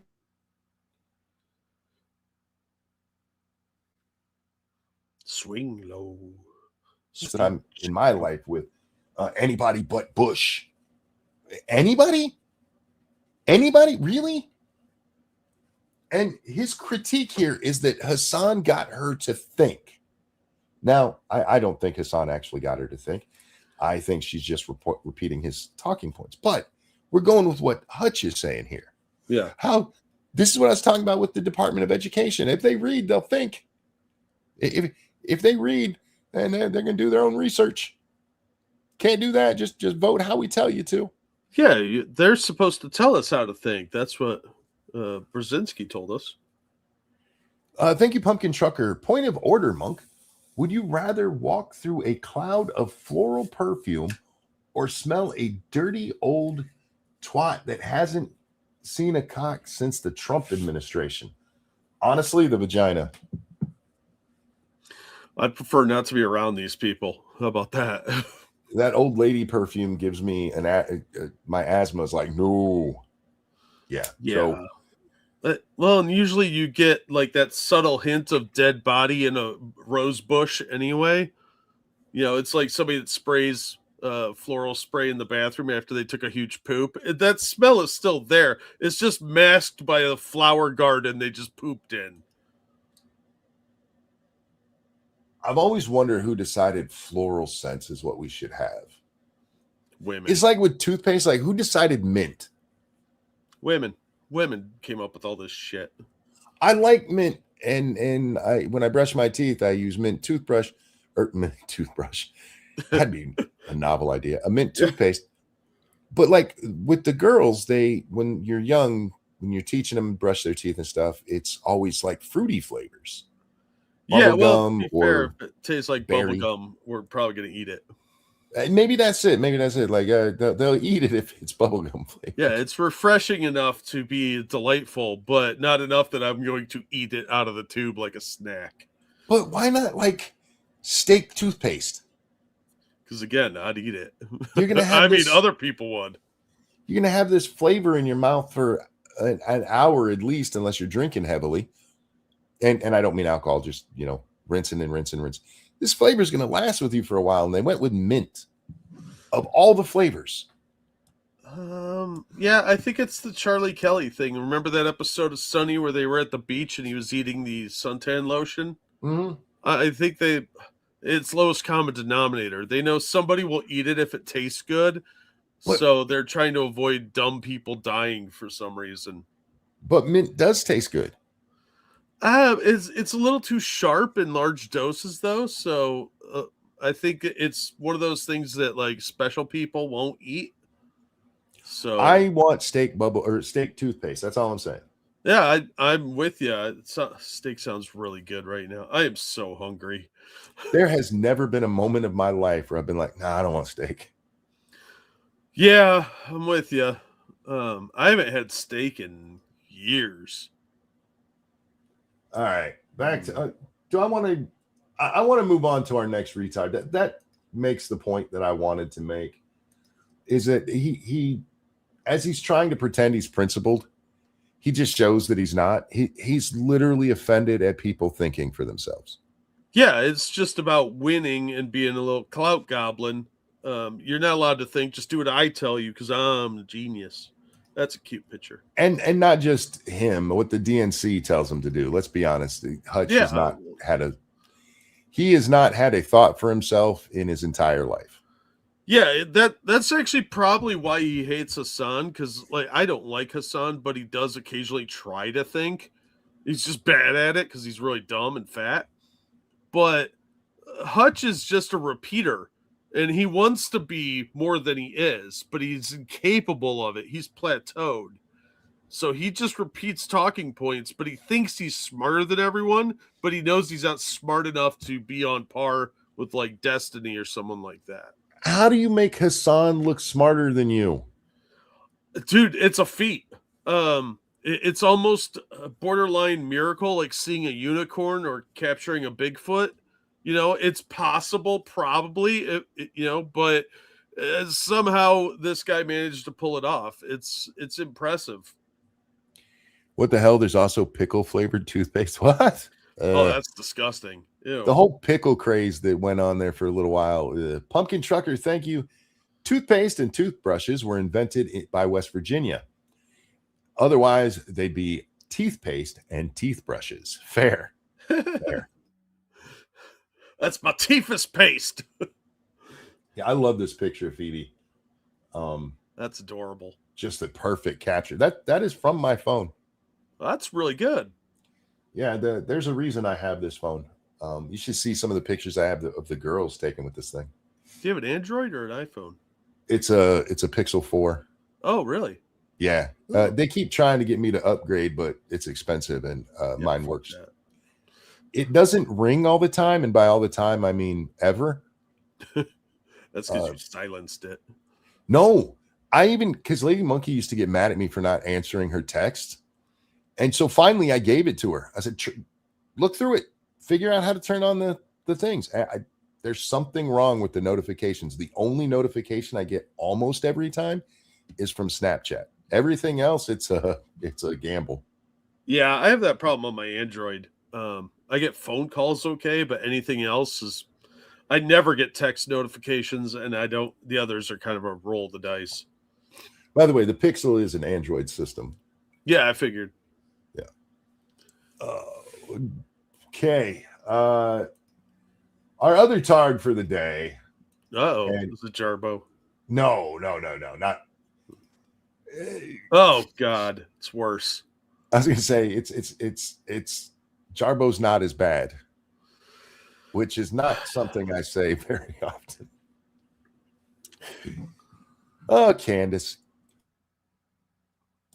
Candace has a new conspiracy theory, you guys. I heard this.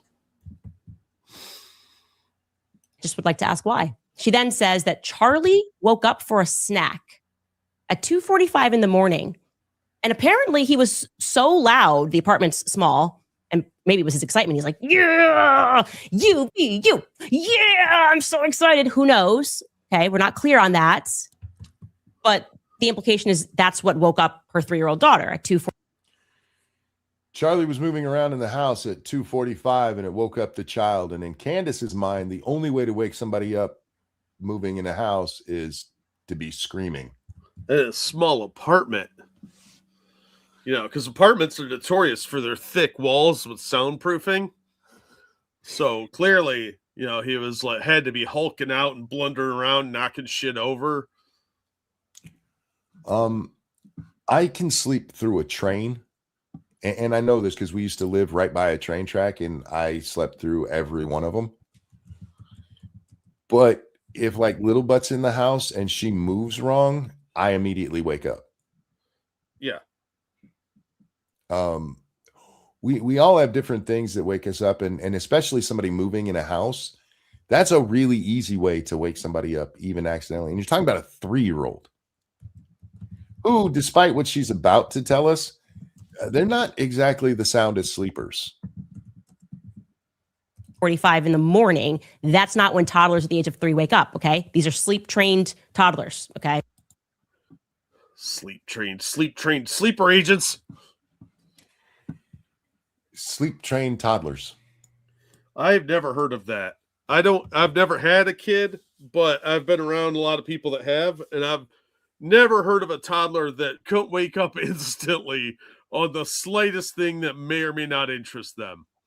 I feel like she's basing her entire knowledge of toddlers on me, because seriously, when I was young, I could sleep through fucking anything. Most children aren't like that. Most children, things have to be quiet but before we even get to that, she said that's not when toddlers wake up. Like the child woke up and was raring to go for the day rather than, sleepily woke up because they heard something and came out and oh, there's dad. Yeah. No, see, kids have a selector button that lets you program them for what time they wake up. They're like alarm clocks. All right. I'm just going to tell you guys the rest of this because I can't watch it again. Candace believes that what really happened is that Erica and Charlie were having a big fight because Erica apparently said Charlie had to sneak into the bedroom to get his wedding ring, which he would have only taken off because she knows Charlie. They were bestest friends. They're basically the same person. They grew up in the same womb. The only way he'd take that off is if they had a major fight. Here's something I've never told you guys before. I don't wear a wedding ring. Oh, me either. Well, that's because you're lonely on this most loving of days. Yeah, that's true. I don't wear a wedding ring because I lost a lot of weight. Sure. I lost my wedding ring at work one day when I was still at Walmart because I'd lost a lot of weight. and it fell off my finger. And I had to retrace my steps at Walmart. You know where I found it? In a trash can. Oh, jeez. Yeah. I was trying to, I went back to the last, I used to flick my wedding ring all the time with my thumb. I'm like, when's the last time I remember doing that? And it took me like an hour and a half to find it. So I stopped wearing it. That's all. It's in my bedside drawer because I don't want to lose my wedding ring. Yeah. Yeah. Well, I mean, to be fair, you're lucky you found it at all. I really, really am. So yeah, it's in my nightstand so that I don't lose the fucking thing. I don't need a little band of gold to know I'm married and I shouldn't cheat on my wife. That's true. Yeah. I miss it because I like playing with my wedding ring. But yeah, I haven't worn one for over a decade, probably 15 years now. But in Candace's mind, there's no way for a man to ever take off his wedding ring ever, ever, ever. Well, I mean, I'm surprised she didn't say he was cheating on her, but he's the good one and she's the evil one. So took your ring off to flirt with people or women at Walmart. Yeah, that's what it was. I was just trying to get herpes. I thought you were going to say you had to steal it back from some evil little hobbits. Monk needs a fidget spinner wedding ring. Yes. Am I the only one who does that? Does anybody else play with their wedding ring? I know a lot of guys that do that. That something to tinker with. My wedding rings almost broke my arm repeatedly. Because as I'd leave a room, sometimes it would get caught on the latch. Oh, the door. Yeah. That's not good. And when you're walking full speed and that ring catches something, that fucking hurts. Yeah, my wedding ring has some dents in it. Anyway, she's got it in her head that Charlie and Erica had a big fight the night before, which, when you're going to kill your husband the next day, the last thing you want to do is make sure you had a big fight in case somebody could hear it and tell the police. Yeah. Did his ghost tell her that too? But I wanted to play this My video, husband, because it seems relevant to Miss Candace here. we had a baby nurse. She came in, she walked in a mask, and we said, "Oh, you don't have to wear that." And she said, "No, I choose to wear this." I just thought to myself, my infant child is going to look up in the middle of the night and see a person wearing a mask that they don't recognize, and we just, goodbye. Maybe Candace doesn't know about how toddlers act because she's not the one raising her kid. Starting to think you are correct. And this is I love the Milk Bar. This is one of my favorite things ever. At the bottom, it's got the damage report. TYT is up in the corner, and then in the other corner, it says Milk Bar. He's putting watermarks on all of Candace's videos. Bro, this is not okay. Okay. This is here. It's not your clip. Yeah. If we come back up here, we can She's see not. it on this clip. This is where Candace gets more into it. This is Candace's stuff. He adds nothing to it, but he's got Milk Bar up in the corner. Wow. Bro, come on, man. Come on. But yeah, he's the one that's like, she didn't raise her kid. I just want to give credit to where that idea came from. Let's say, for argument's sake, Jack, the night before Charlie Kirk is murdered, him and Erica had a major fight. That's her whole conspiracy here. So what? Yeah. So what what? is that supposed to prove to me? This wasn't Charlie found dead in a field and nobody knows how he got there. He was shot on camera in front of all of us. We've all seen the footage. Yeah. There's no mystery here. Erica wasn't up in the fucking stands with a gun. You think she had a big fight and then she's like, fuck it, I'm gonna call this weird teenager from the middle of nowhere and have him take this fucker out. No, she called Mossad, remember? Oh, yes, that's right. Right. Do you think she had to go through the French to find a Jew? Maybe that's how maybe that's why Candace is being sued by the Macrones, because it's all part of the scheme to silence her about Charlie. Erica was in the grassy knoll. Oh my God. Candace, where's that proof of the French Swedish Jew coming to kill you? It's safely hidden away where no one will ever see it in the land of make-believe. She hired Mossad to hide it. Oh, fuck. Why is this woman a thing? And not just a thing, but a really, really, really popular thing. I don't know, because the conspiracies are getting so ludicrous that it's really difficult to even address this because it's so crazy sounding. Black Romeo, yes, that is the conspiracy that a couple had a fight. They had a fight, and she says in this clip, because this is actually a clip we haven't watched any of. This is a second clip from the first one. She says in this one that it wouldn't matter, but she lied about it. One, you don't know that she lied about it. You clearly don't even know how children work.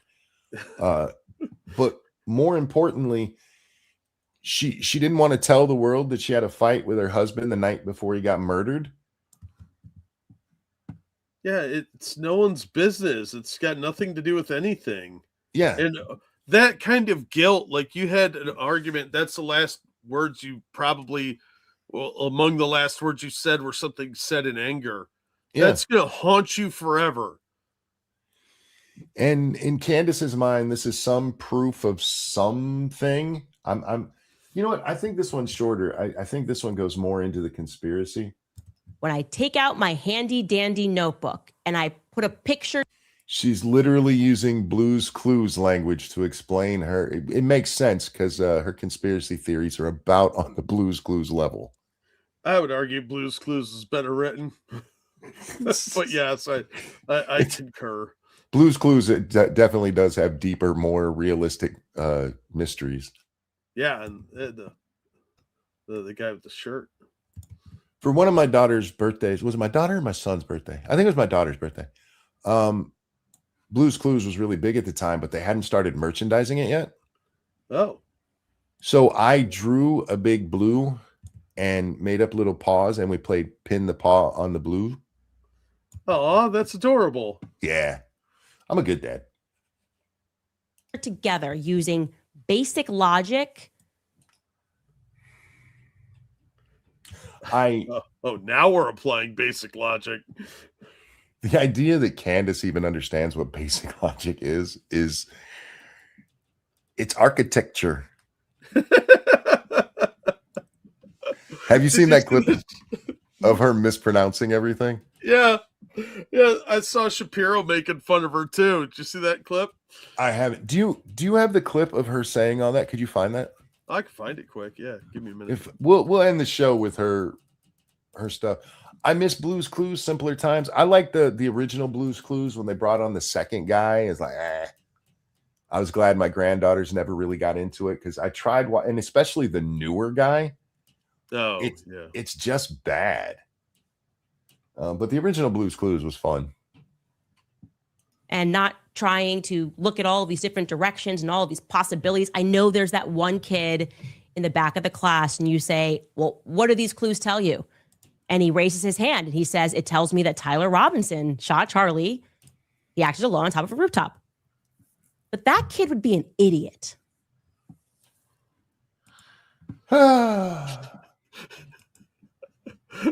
No, stupid. You're stupid. Yeah, so I love that she's like, with all these things going around, all of these other things that she mentioned there, she's like, there's all these different directions. They're all coming from you, and one of them is literally a dead guy told me in a dream.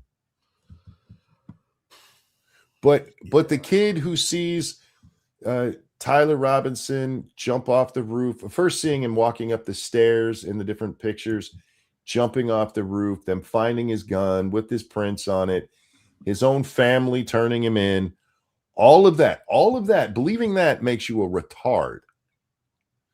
But believing what a dead guy told you in your dream, common sense. What? Yeah, look, it's best not to overthink that a whole lot. I can you underthink that at all? I'm sure it's possible. I don't know. The person who believes everything we've seen publicly, that's the idiot. Is there anything like suppressed about this? Like, is there a suggestion that Tyler, whatever his fucking name is, and you know his name well, you say it way too much, lady. But is there something that suggests like he went to Russia for a while and then came back, and then our U-2 plane gets shot down, and so there's reason to question whether or not the government might have been involved? Is there anything that's been hidden about this kid other than, you know, them not wanting us to know about him banging a trans furry? Does he have some secret connection to Turning Point that nobody is that's being suppressed? Maybe. I'm just very curious about what she thinks happened. I mean, think is such a buzzword here. Actually, that could be an idiot, because the picture that is starting to emerge is that Charlie's last day consisted of a lot of arguments. Did any of them involve any really high up people in the military of the rank E5? Those high ranking guys. Yeah. Any of them officers with the rank of E5? Because I have a feeling they are. Let's say, for argument's sake, they had a massive argument that night. So what? What does that prove? They had an argument. And this guy saw some E5s talking. Oh, the worst E5s. Oh, they're so high ranking, monkey. The high ranking Lieutenant Colonel E5s. Oh, yeah. I mean, that's like brigadier general levels, right? Fuck. How do people listen to her seriously? I don't know. Okay. Arguments over his shifting away from the pro-Israel position, So now not only were they fighting that night, they were fighting over the Jews. Oh, and she had to work the Jews in there somewhere. You knew it was going to happen. Is Erica Jewish? No, she's Catholic, I believe.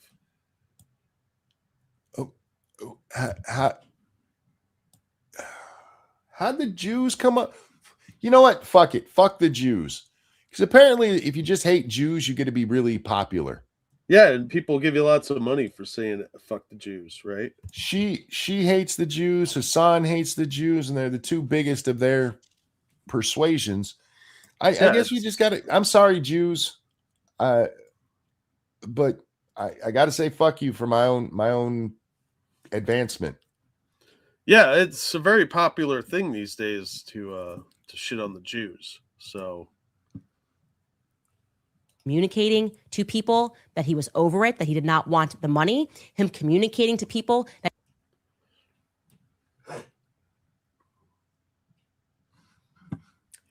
How anti-Jewish to not want the money, eh, Candace?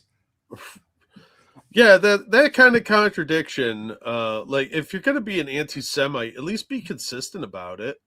Is there any proof whatsoever? Actual proof. I'm not talking about her made up. I got an email. But any proof that Charlie was doing anything to move away from what he had been doing all along? I don't think so. Jimmy Dore is just as bad as Candace on this. I'm not shocked. Look, Jimmy has some good takes and he has a lot of really bad takes. A lot of really bad takes. he wanted to bring me back. To the future, Conan? You back to Amfest. Did I cut out there? Yeah, you did. That's okay. Okay. I filled it. She just said that he was very clear that he told people he wanted to bring her back to AmFest. Of those people, shouldn't you have been one that he talked to see if you even wanted to? And if that's true, you certainly have the receipts, right? Sure. So in your mind, Charlie and Erica had a massive blowout at 3:00 in the morning that woke up their kid over him wanting you at AmFest.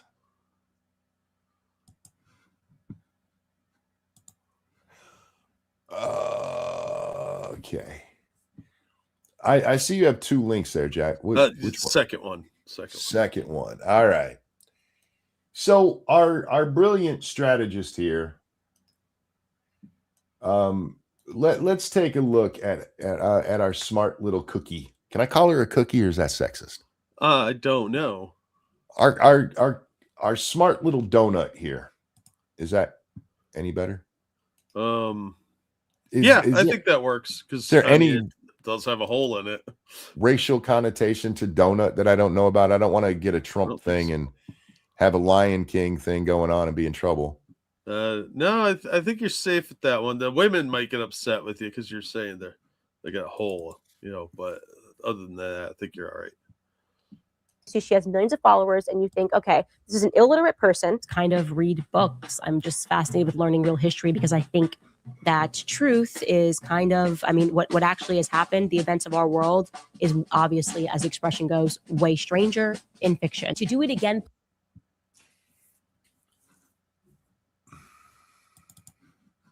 I hadn't seen this one because that's her misusing a term, or fucking up the whole term. It's stranger than fiction, not stranger in fiction. You don't know. Stranger in fiction wouldn't even make sense because the idea that we're making up stuff more unbelievable than the real world is the normal thought process. No, there's a lot of people in fiction that I am not personally aware of, so they're strangers in fiction. Posthumously, this is one of my favorite of her mispronunciations. She has so many. This is too short of a clip for all of them that she's done. There's actually a channel devoted to this. Posthumously, Charlie Kirk, the founder of TPUSA, will be posthumously honored a posthumous award. They've decided posthumously, cordially. Is posthumous the Jewish pronunciation and she just refuses? Is posthumous Yiddish and I didn't know it? Why did Candace go full retard? Money. She's kind of a retard, so. Yeah. She's retarded and she likes money. That's all there is to it. Yeah. I'm surprised she hasn't written a book, The Definitive Guide to the Death of Charlie Kirk. So she give her cash in more. Give her time. Accepted those posthumous terms. SCIF, which stands for a sensitive, compartmented. If you can't compartmentalize, and a CEO and a chairman has to compartmentalize. The idea.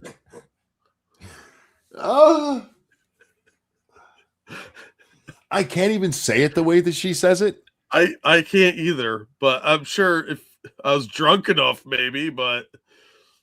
Thank you. Thank you, Frosted Glass, who says, finally found the one who wouldn't understand IDs. Yes, an ID requirement might stop Candace from voting because she couldn't figure out how to get one. Oh. Donut is a British slang term for fuckwit. Oh, then I used it perfectly. Oh, yeah. See? Yeah. Good job, Monkey. Thank you. Even dropped napalm 12.5 miles off the coast of the Sinai Peninsula. This one is going through them faster than the other one that I saw because I've never seen the napalm one before. Napalm. Yeah. Good job, lady. And Sinai is now Sinai. Yeah, the Sinai one, I don't know if they're going to show it, but she mispronounces this one like a dozen different times. But then again, the posthumously one, there are at least 2 dozen of her saying that wrong. Yeah, Is I that saw a good one the other day. Amberlyn Reed said instead of the Sahara Desert, she said the Sierra Desert, Oh, and I kept thinking of the Sierra Club. It's just a bunch of Arabs hanging out. correct when you arrive into the Sinai Peninsula? Sinai. Illiterate person in Portland, Oregon. The Hamptons debacle came up. Hampton. okay. Oregon. I've heard so many people pronounce that different ways. You know, Yeah, I'm not going to give her shit for that one. yeah, Uh, because there's a city called Oregon that's spelled exactly the same way as Oregon, and people use that one interchangeably. I'm not going to give a crap on that, but all these other ones are so far legit.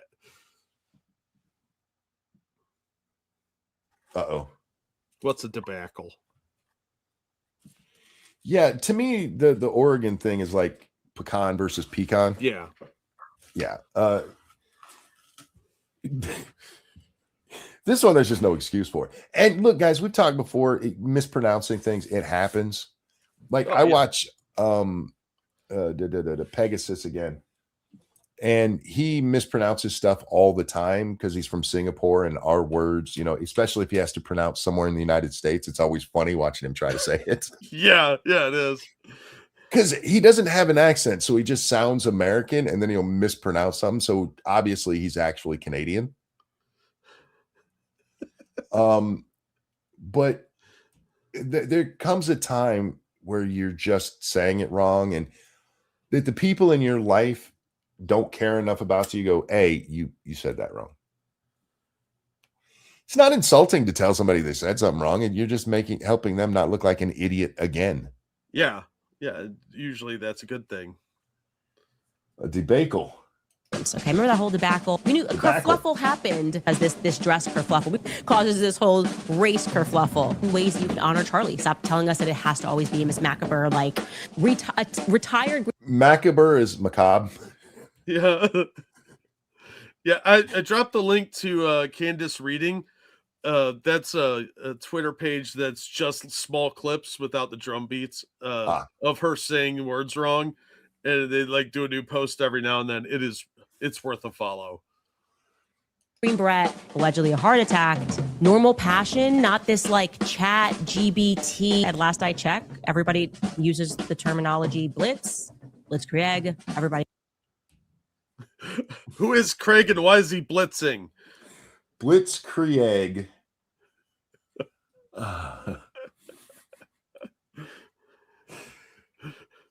I could give her some of these. Like if you just read Blitzkrieg and you pronounce it how it's said, oh, okay, fair enough. But these are words that are common everyday usage, and this is one. I mean, she's even pointing out that it's used a lot. Yeah. And nothing in her brain went, that sounds a lot like Blitzkrieg. Yeah, I don't think the Cree lay eggs, but I'd have to look. To be fair, Sinai is the correct pronunciation in most languages, just not in English. Oh, maybe that French, Swedish Jew got to her.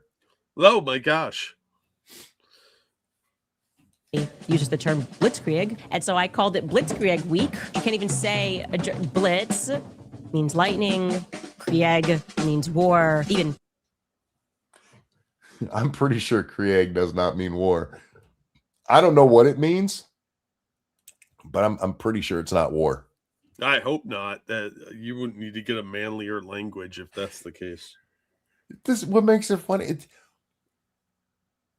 All of us have read a word before and mispronounced it. All of us in our Sure. brain, but we hear somebody else. Oh, wait, is that how you say that?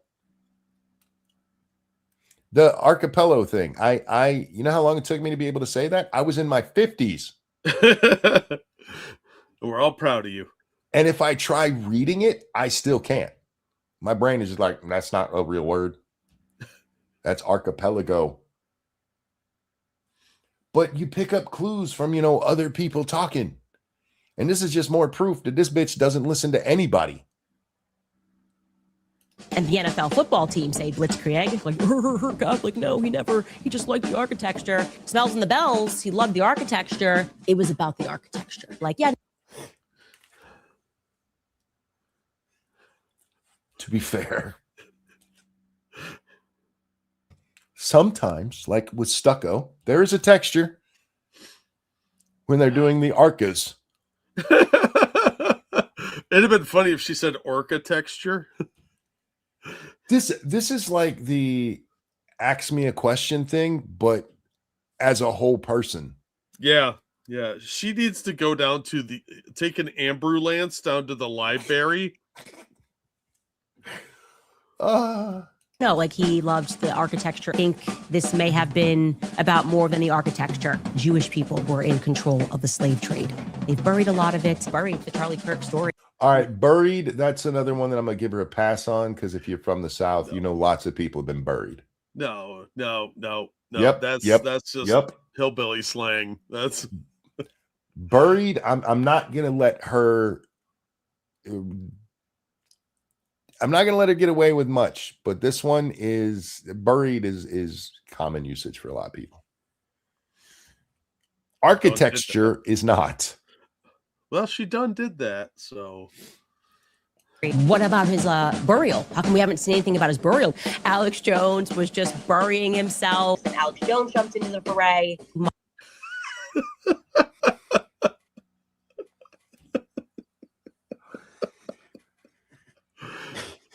I hadn't seen that one. How did she say that? Fourier? I don't know.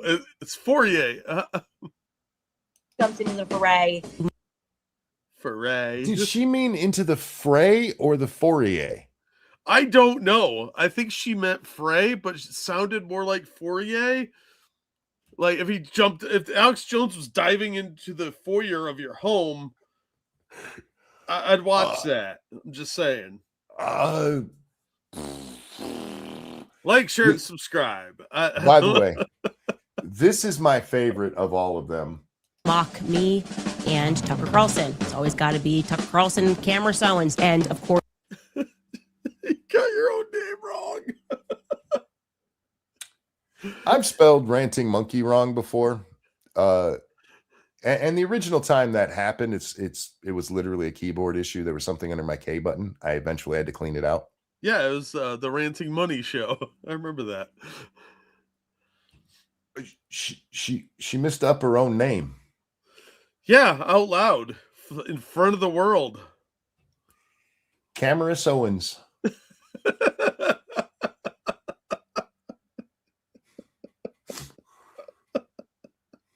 The world is quite literally a stage. By the way, I always wonder where that expression comes from. Can you look it up, Skylar? The world. All the world's a stage, and we're people in it. All the merely players. Yeah. Men and women are merely players. It's Shakespeare, sweetie, which I'm sure you pronounce Shakespeare. By the way, the world is not literally a stage. No, they didn't. It was meant to be artistic, poetic. Like people are playing characters. They're not. It's a whole thing, but it's not something I could explain to Candace Owens, especially because she'd make that face at me the whole time. I've actually had to do that monologue when I was in drama class, drama 1. All of us had to get up and do that the first part of that monologue. It's been a few years though. I was like 16 at the time. No, I was 15 at the time. Damn, I'm old. That's back when Candace was just a sperm with no tail, drooling her way to her mom's egg. Yeah. All is a stage. Where is that from? I actually don't know where that's from originally. That would be interesting to see. Totally like insane Alice in Wonderland, and then like all of a sudden there's like a Cheshire cat who's like smoking. A Cheshire cat. See, again, context clues, sweetie. Even if you don't know how it's pronounced, she's not reading this time. She actually believes it's pronounced Cheshire. Yeah, like that's a tough. Cheshire is a tough word because it's British and they have all those weird things. But I'm not giving her a pass on this one. Me neither, because this isn't even one like buried, which I've heard many people say buried. I've never heard anybody say this. Night. Okay. This woman is a tard, man. And it bothers me that there's so many people who get their media from that idiot. Yeah. But then, I mean, you have them who get it from Hutch and Hasan, and maybe there was something to having a controlled narrative. Yeah, unfortunately, it falls in the wrong hands every time, and then you get more of this kind of stupid nonsense. You never heard him say, "Hey, ladies and gentlemen, this is Toham Brokaw." They could at least pronounce their names right. Any thoughts on the Discord ID thing? I'm not aware of what that's about. Discord's going to require you to give them a copy of your driver's license and do some facial recognition stuff, supposedly. Oh, yeah, and they're trying to backpedal a little bit now because it got such massive backlash. But I'm not giving Discord my driver's license. What are you, ridiculous? Well, this is probably going to be an unpopular take, but with all the talk of protecting children and stuff, which is why I'm guessing this is coming from. Yeah, the only way to actually do it is require ID. Yeah, if it's not government required and it's just the company who's decided to do it as a safety measure, I have no problem with it. I won't be using it. No, I won't either. I would be willing to offer an alternative. Parent your fucking kids. Monitor what they're doing on the internet. How about that? Discord just had a massive data breach, and yeah, even if you give them your ID, I don't think, and it gets excuse me, there's a data breach kind of thing. I don't think that you're going to be in any real danger. I get why they're doing it though. I mean, they're getting pressure from lawmakers and users about the kind of stuff that goes on, and the only way to actually verify is with ID. Yeah, but I don't know. I'm so tired of people saying that all these companies have to bow to their whimsies when a lot of it is just shitty parenting. Watch what your kids are doing. Yeah. I don't know. There's no good solution here. There's really not. And again, as long as it's the company themselves who've decided to do it and it's not lawmakers forcing them into it, I'm fine with it. I don't like their crappy service anyway. Their Discord is still so badly optimized. It's such shit. It's better than it used to be. Yeah, but that's not saying much. But turn off the Wi-Fi. Yeah. The problem with turning off like the Wi-Fi these days is that it's not like in the old days where you had rabbit ears on your TV to watch TV. You need your Wi-Fi to get to anything. Yeah, but there are parental controls, and you should have your kids in a central location in the house where you can easily monitor what they're doing online and have the computer they use block various sites, that sort of thing. At least try to be a parent. The problem is too many people let the tablets and the phones babysit their kids instead of doing their job as parents. As someone who by proxy got caught up in the tenant nonsense, no. What was the tenant nonsense? That sounds familiar. The Lauren Chen thing, right? Oh, right. Yeah. I don't know. Look, we either need to decide that, like Jack said, parents need to be responsible for this. Or just accept that, with freedom and anonymity comes the dangers to all of us, not just to children, Jack. There's a ton of adults who've disappeared over internet stuff. Oh, yeah, absolutely. But there needs to be some accountability for people to be held responsible for their own actions. Yeah, see, what happens a lot of times is like, hey, this guy did something horrible and a bunch of people reported him, and then it turns out that there's only like 6 people working at the company to to look at different complaints and stuff. Yeah. Um,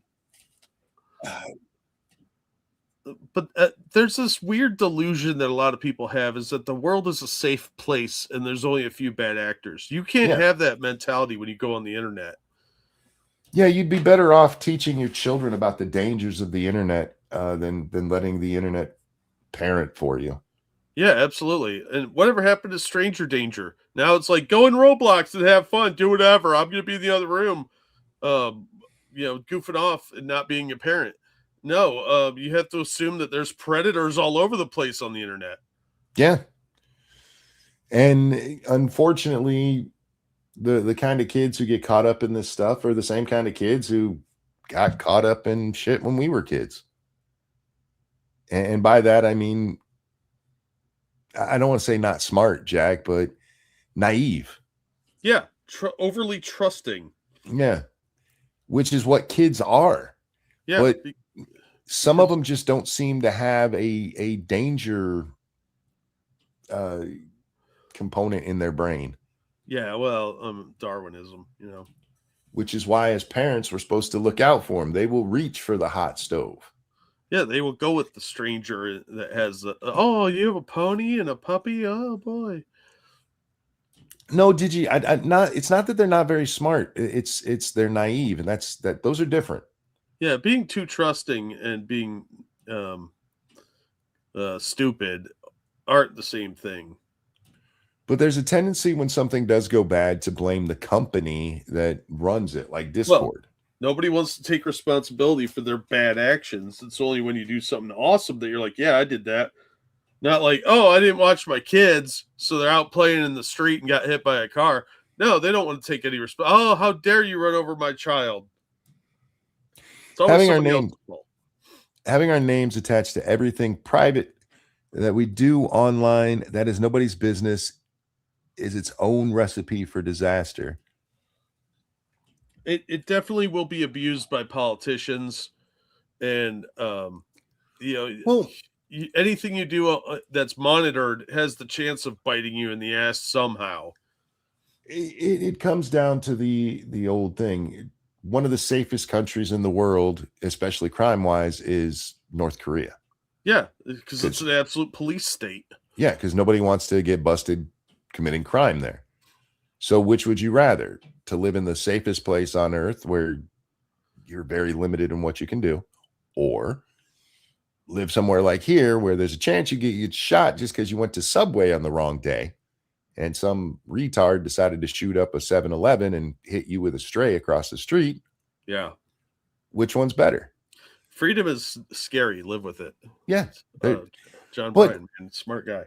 A lot of people who will be against, Discord requiring this. And again, if it's the government, fuck you. If it's individual companies, they'll be against that. But those same kind of people, and I'm not saying you guys in the audience, but they'll be like, this thing happened and look, Discord did nothing about it. Well, Discord didn't know that guy was a 35-year-old trying to pick up a 14-year-old. And frankly, it's not their job to know that. So we have to pick one. Either go authoritarian or we go Wild West. I'm a Wild West kind of guy. And yes, I realize that means bad things will happen. But don't use Discord anyway. It's a shitty platform. But I feel the same way about like Facebook. I mean, the number of people number of times we've seen something bad happen. Like, yeah, they were in a Facebook group.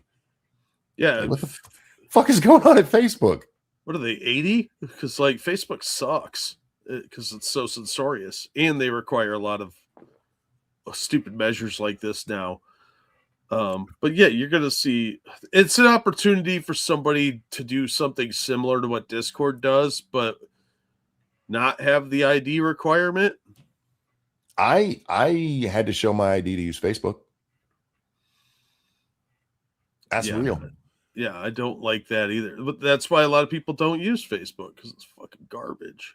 Somebody reported me as a bot because they didn't like my more conservative takes. This was years and years and years ago when I actually used Facebook on a regular basis. And then suddenly one day I logged in and it's like, you have to give ID because we've been told you're not a real person. You should have had one, like one of those joke IDs of Bender. I'm McLovin. Anyway, but yeah, so I'm not necessarily against the ID concept, and especially if you have somewhere where children are running free. Like, if you want to play on Roblox, I think you should have to show ID. If I'm running Roblox, that would be a thing, and we would keep you away from children. I'm just saying. Yeah, there's no easy solutions. It really comes down to parents have to be more alert as to what their kids are doing if they really want to keep them safe. Because there are going to be ways to bypass this ID system anyway. And it'll probably take 24 hours before there's some pervert found a way around it. Mofo says, to be fair, Discord lets so much shit fly. Now they're swinging the pendulum so fucking far. Yeah. But what is their other recourse? It's not like they have an infinite money supply. Excuse me. To let every report that comes in, and remember, a lot of the reports that come in have nothing to do with safety. It's like, Timmy called me a poo-poo head, and they have to look into all of that shit. Yeah, it's going to be hard to sift through all that as to priorities and whatnot. Yeah. And it's not realistic. They shouldn't have to do all that because people should be paying attention to what's going on and stop being pussies. Yeah. Francis McLovin. That's me. That's me. Nicknames. Discord was hacked 2 weeks before this. I know I'm not supposed to be this way when data gets breached and stuff. I'm supposed to care. Maybe I'm numb to it. You know, there's been so much panic and shit over data breaches. I do realize some people have suffered from it, especially further back in the day, near the more beginning of the internet, or maybe the middle of the internet compared to where we are right now. Where identities and shit were stolen from it. But most of the time there's a data breach. It's like you might start getting more ads because you once looked up a chair. It's sold to advertising. It's not sold to people trying to help illegals get in.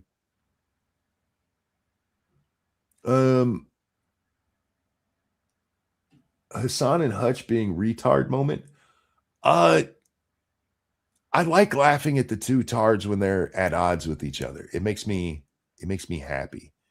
Well, they're both retards, so it's pretty funny. Yeah. Like you can hear the helmets clashing. Faithless says, as far as we know.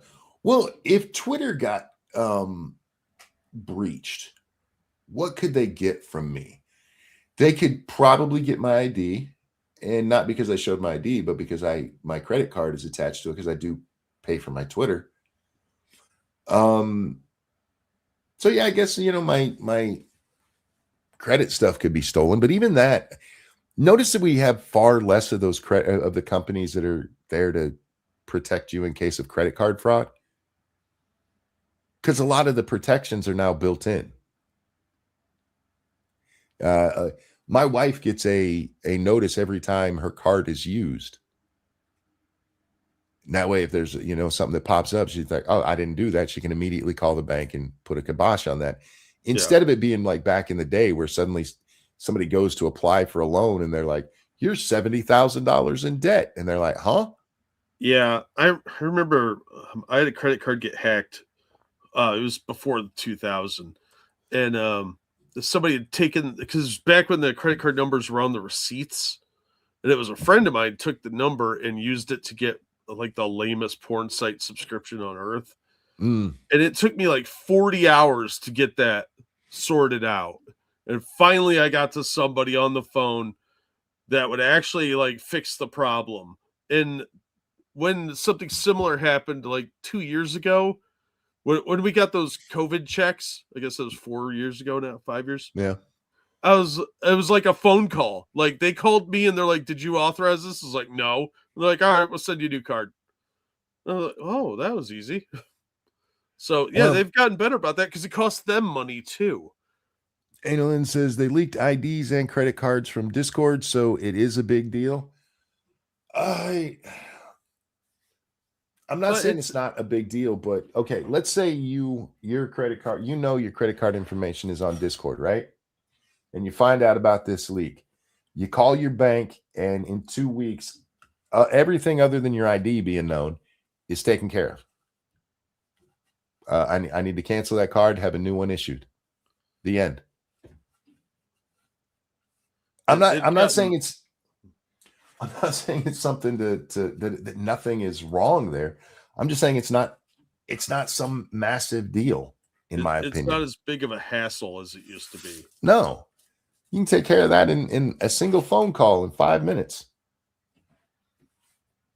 Now, your ID being out there, as somebody who tries to remain as anonymous as I can, Jack, I'm for anonymity on the internet. Oh, absolutely. I don't like any of this, but it's not our choice. It's Discord's making the choice for their company, and whether that's a good idea or bad idea isn't really up to us. We could just not use the service. Yeah, I was actually kind of identified because of using the name Ranting Monkey.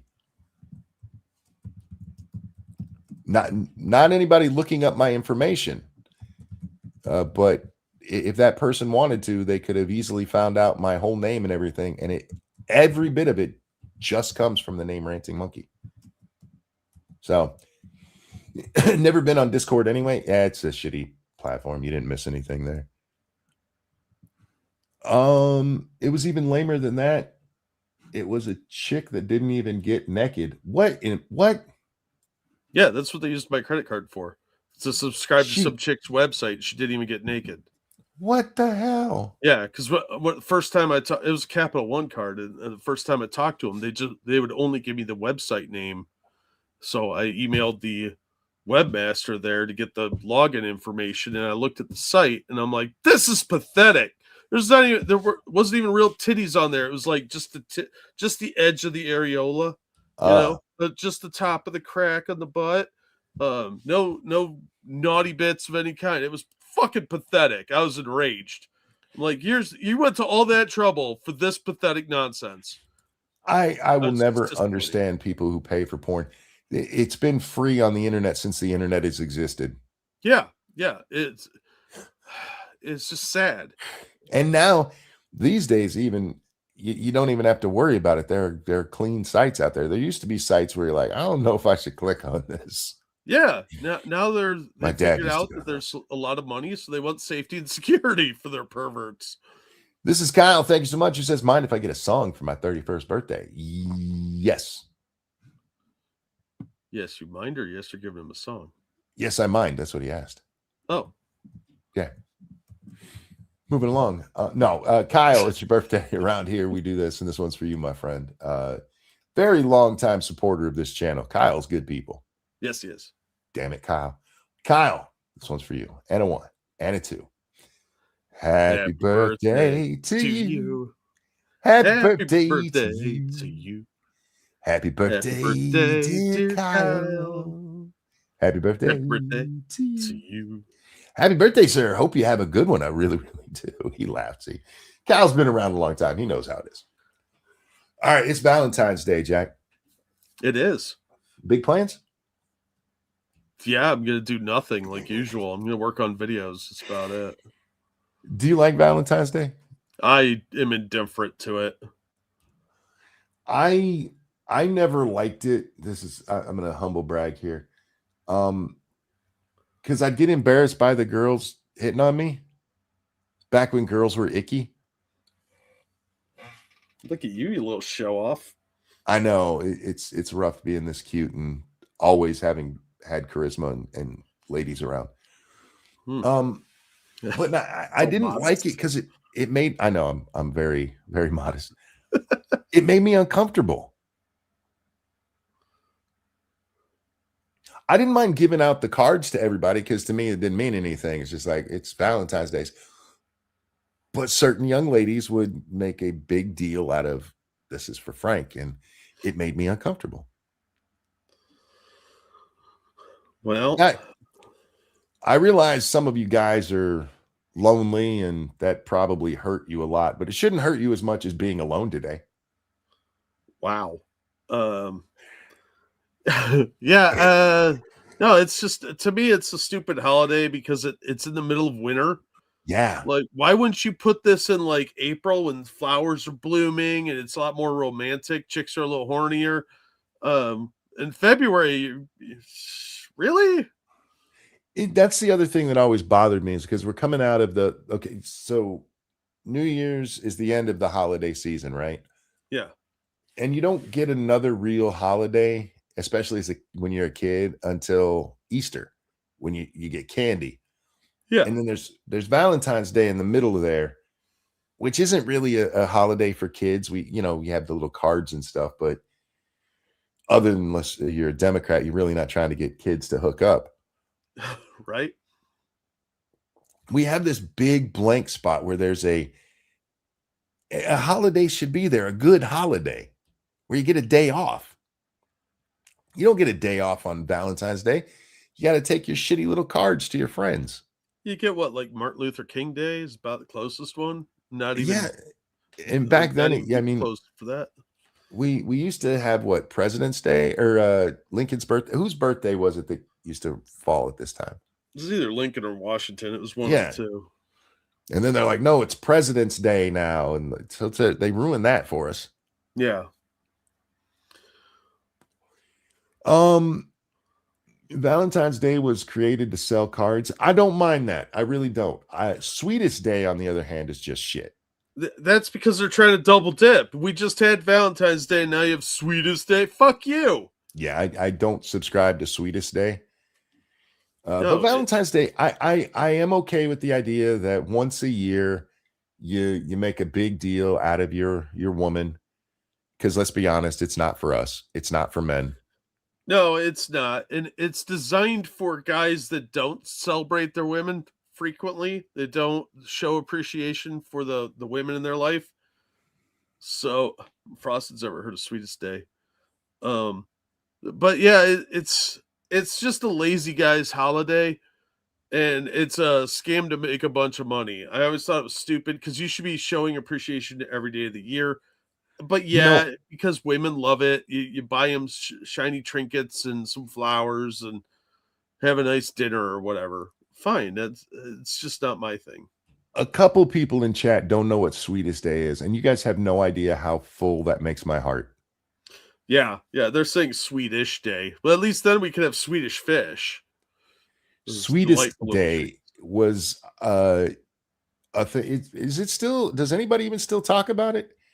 Every now and then, some like radio DJ or something be like, "Buy your sweetie something for Sweetest Day." Oh, yeah, shut up. It was Valentine's Day light when you were supposed to do Valentine's Day again, and there for a little while it seemed to be picking up steam, and yeah, I do not acknowledge that shitty little holiday. Yeah, I like Valentine's Day. I like spoiling my wife anyway when I can. Well, and they put Sweetest Day on the third Saturday of October. Excuse me, we have Halloween coming up. I'm not going to blow a bunch of money. Again, a terrible time to have a holiday. We already have Halloween right there, dude.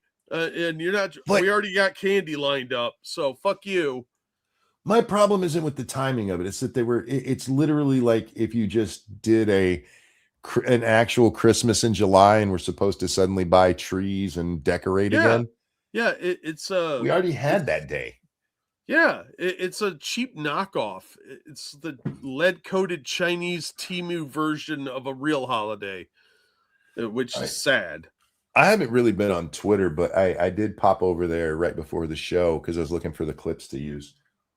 And I saw a tweet from Pearl who said, women, show us those 6-pack abs if you want to whine that you need flowers. And I said to her, so your boyfriend said he won't get you flowers because you're so fat you'll just probably eat them? She's got a party ball going. Oh, thank you, Evolved Potato. Is Valentine's Day not the day where you destroy your enemies in the tradition of the Valentine's Day massacre? I mean, it could be. That's not the traditional celebration, no. It's an alternative take. One of my favorite parts of Valentine's Day these days is the catty ass women online. That's why I bring up Pearl. You got a man this year for the first time in like ever at Halloween, at Valentine's Day, and you're still just gonna go out there and shit on other women. She's not getting anything. What are you talking about? Oh yeah, she's not getting anything, not from that man. Who, by the way, it's like, for those of you who don't know, Pearl's boyfriend is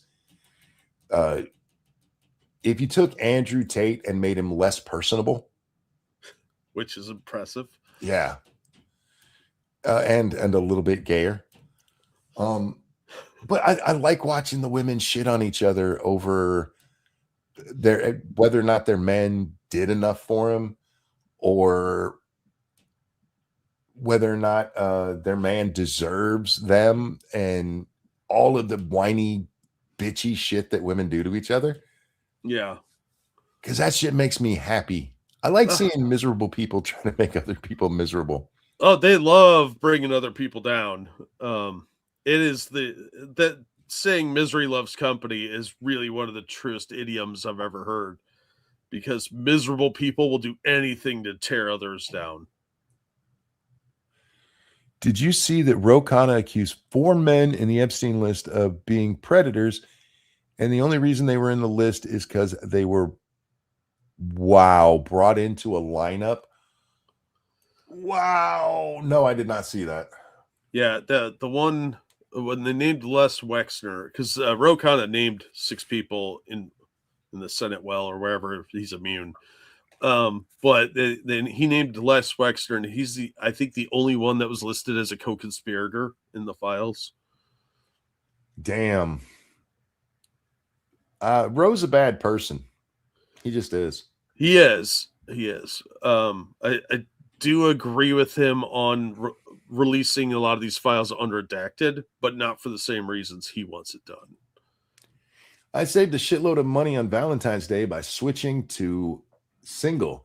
Yeah, but think of how much you spend on tissue now. You get that shit at the Dollar Tree for like $1 a box. Tissue and lotion and socks. If you sadness, it's the gripping sadness that doesn't help. I'm just posting "I miss you" on every couple photo. That's fucked up. No, I don't understand the people who are offended at Valentine's Day. Like, yeah, how dare you throw your happiness in my face? How do you think the Jews feel on Christmas? Come on, man. Yeah, they get dreidels every year. Yeah. It's okay. Let people have their fun. Just because you're lonely today, if you are, don't ruin other people's fun for that. Yeah, if you want to have a lot of fun and get sympathy at the same time, go out to a restaurant dressed really nice, have like a single rose, and then set it on the table. And after 10 minutes, start looking at your watch. And at the half-hour mark, start crying. You'll probably get a free meal out of it. Somebody will feel bad for you. Yeah, you could have a lot of fun today with stuff like that. Yeah.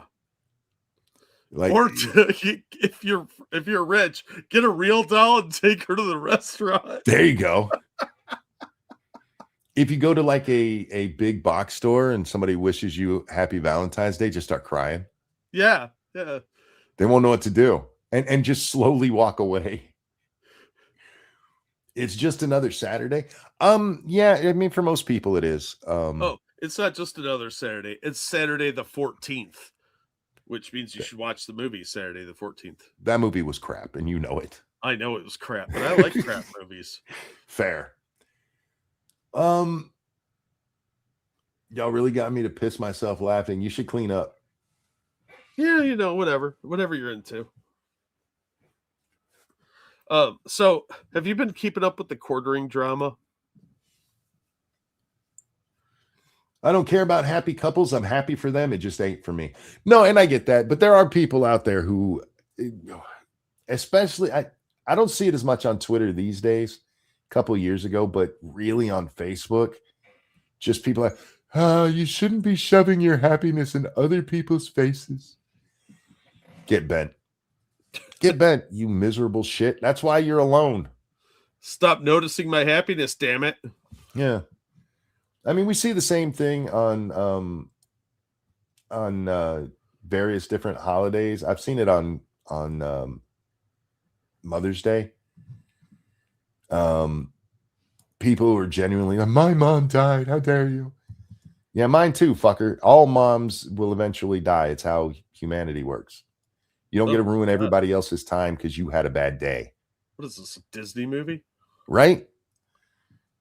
Disney's just helping get kids prepared for it. Yeah. No, I'm tired of these fun vampires. Like I said, I love the ones where the women are actually being catty because that's funny. But the people who are just out, I just realized some people are alone today. That's why I make jokes about people being lonely. Because if you're the kind of person who sees a happy couple and you're like, how dare you shove your happiness in my face? You're the kind of person that needs somebody mocking them. Yeah, you don't go through life bitter and angry. It's not worth it. Yeah. Anyway, ladies and gentlemen, that's going to wrap up today. And wait, how much would a hooker charge to eat with me? Hashtag Valentine's Day questions. Probably about $50. I've never met an actual hooker. I know they exist, but I've lived a cushy white boy lifestyle. Never needed to go hang out with that type, but I don't have any money, so I ain't paying for it. Thank you, Frosted Glass.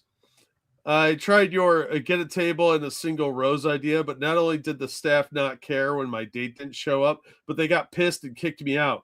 Never going back to that Chuck E. Cheese. That's how you end up on a list.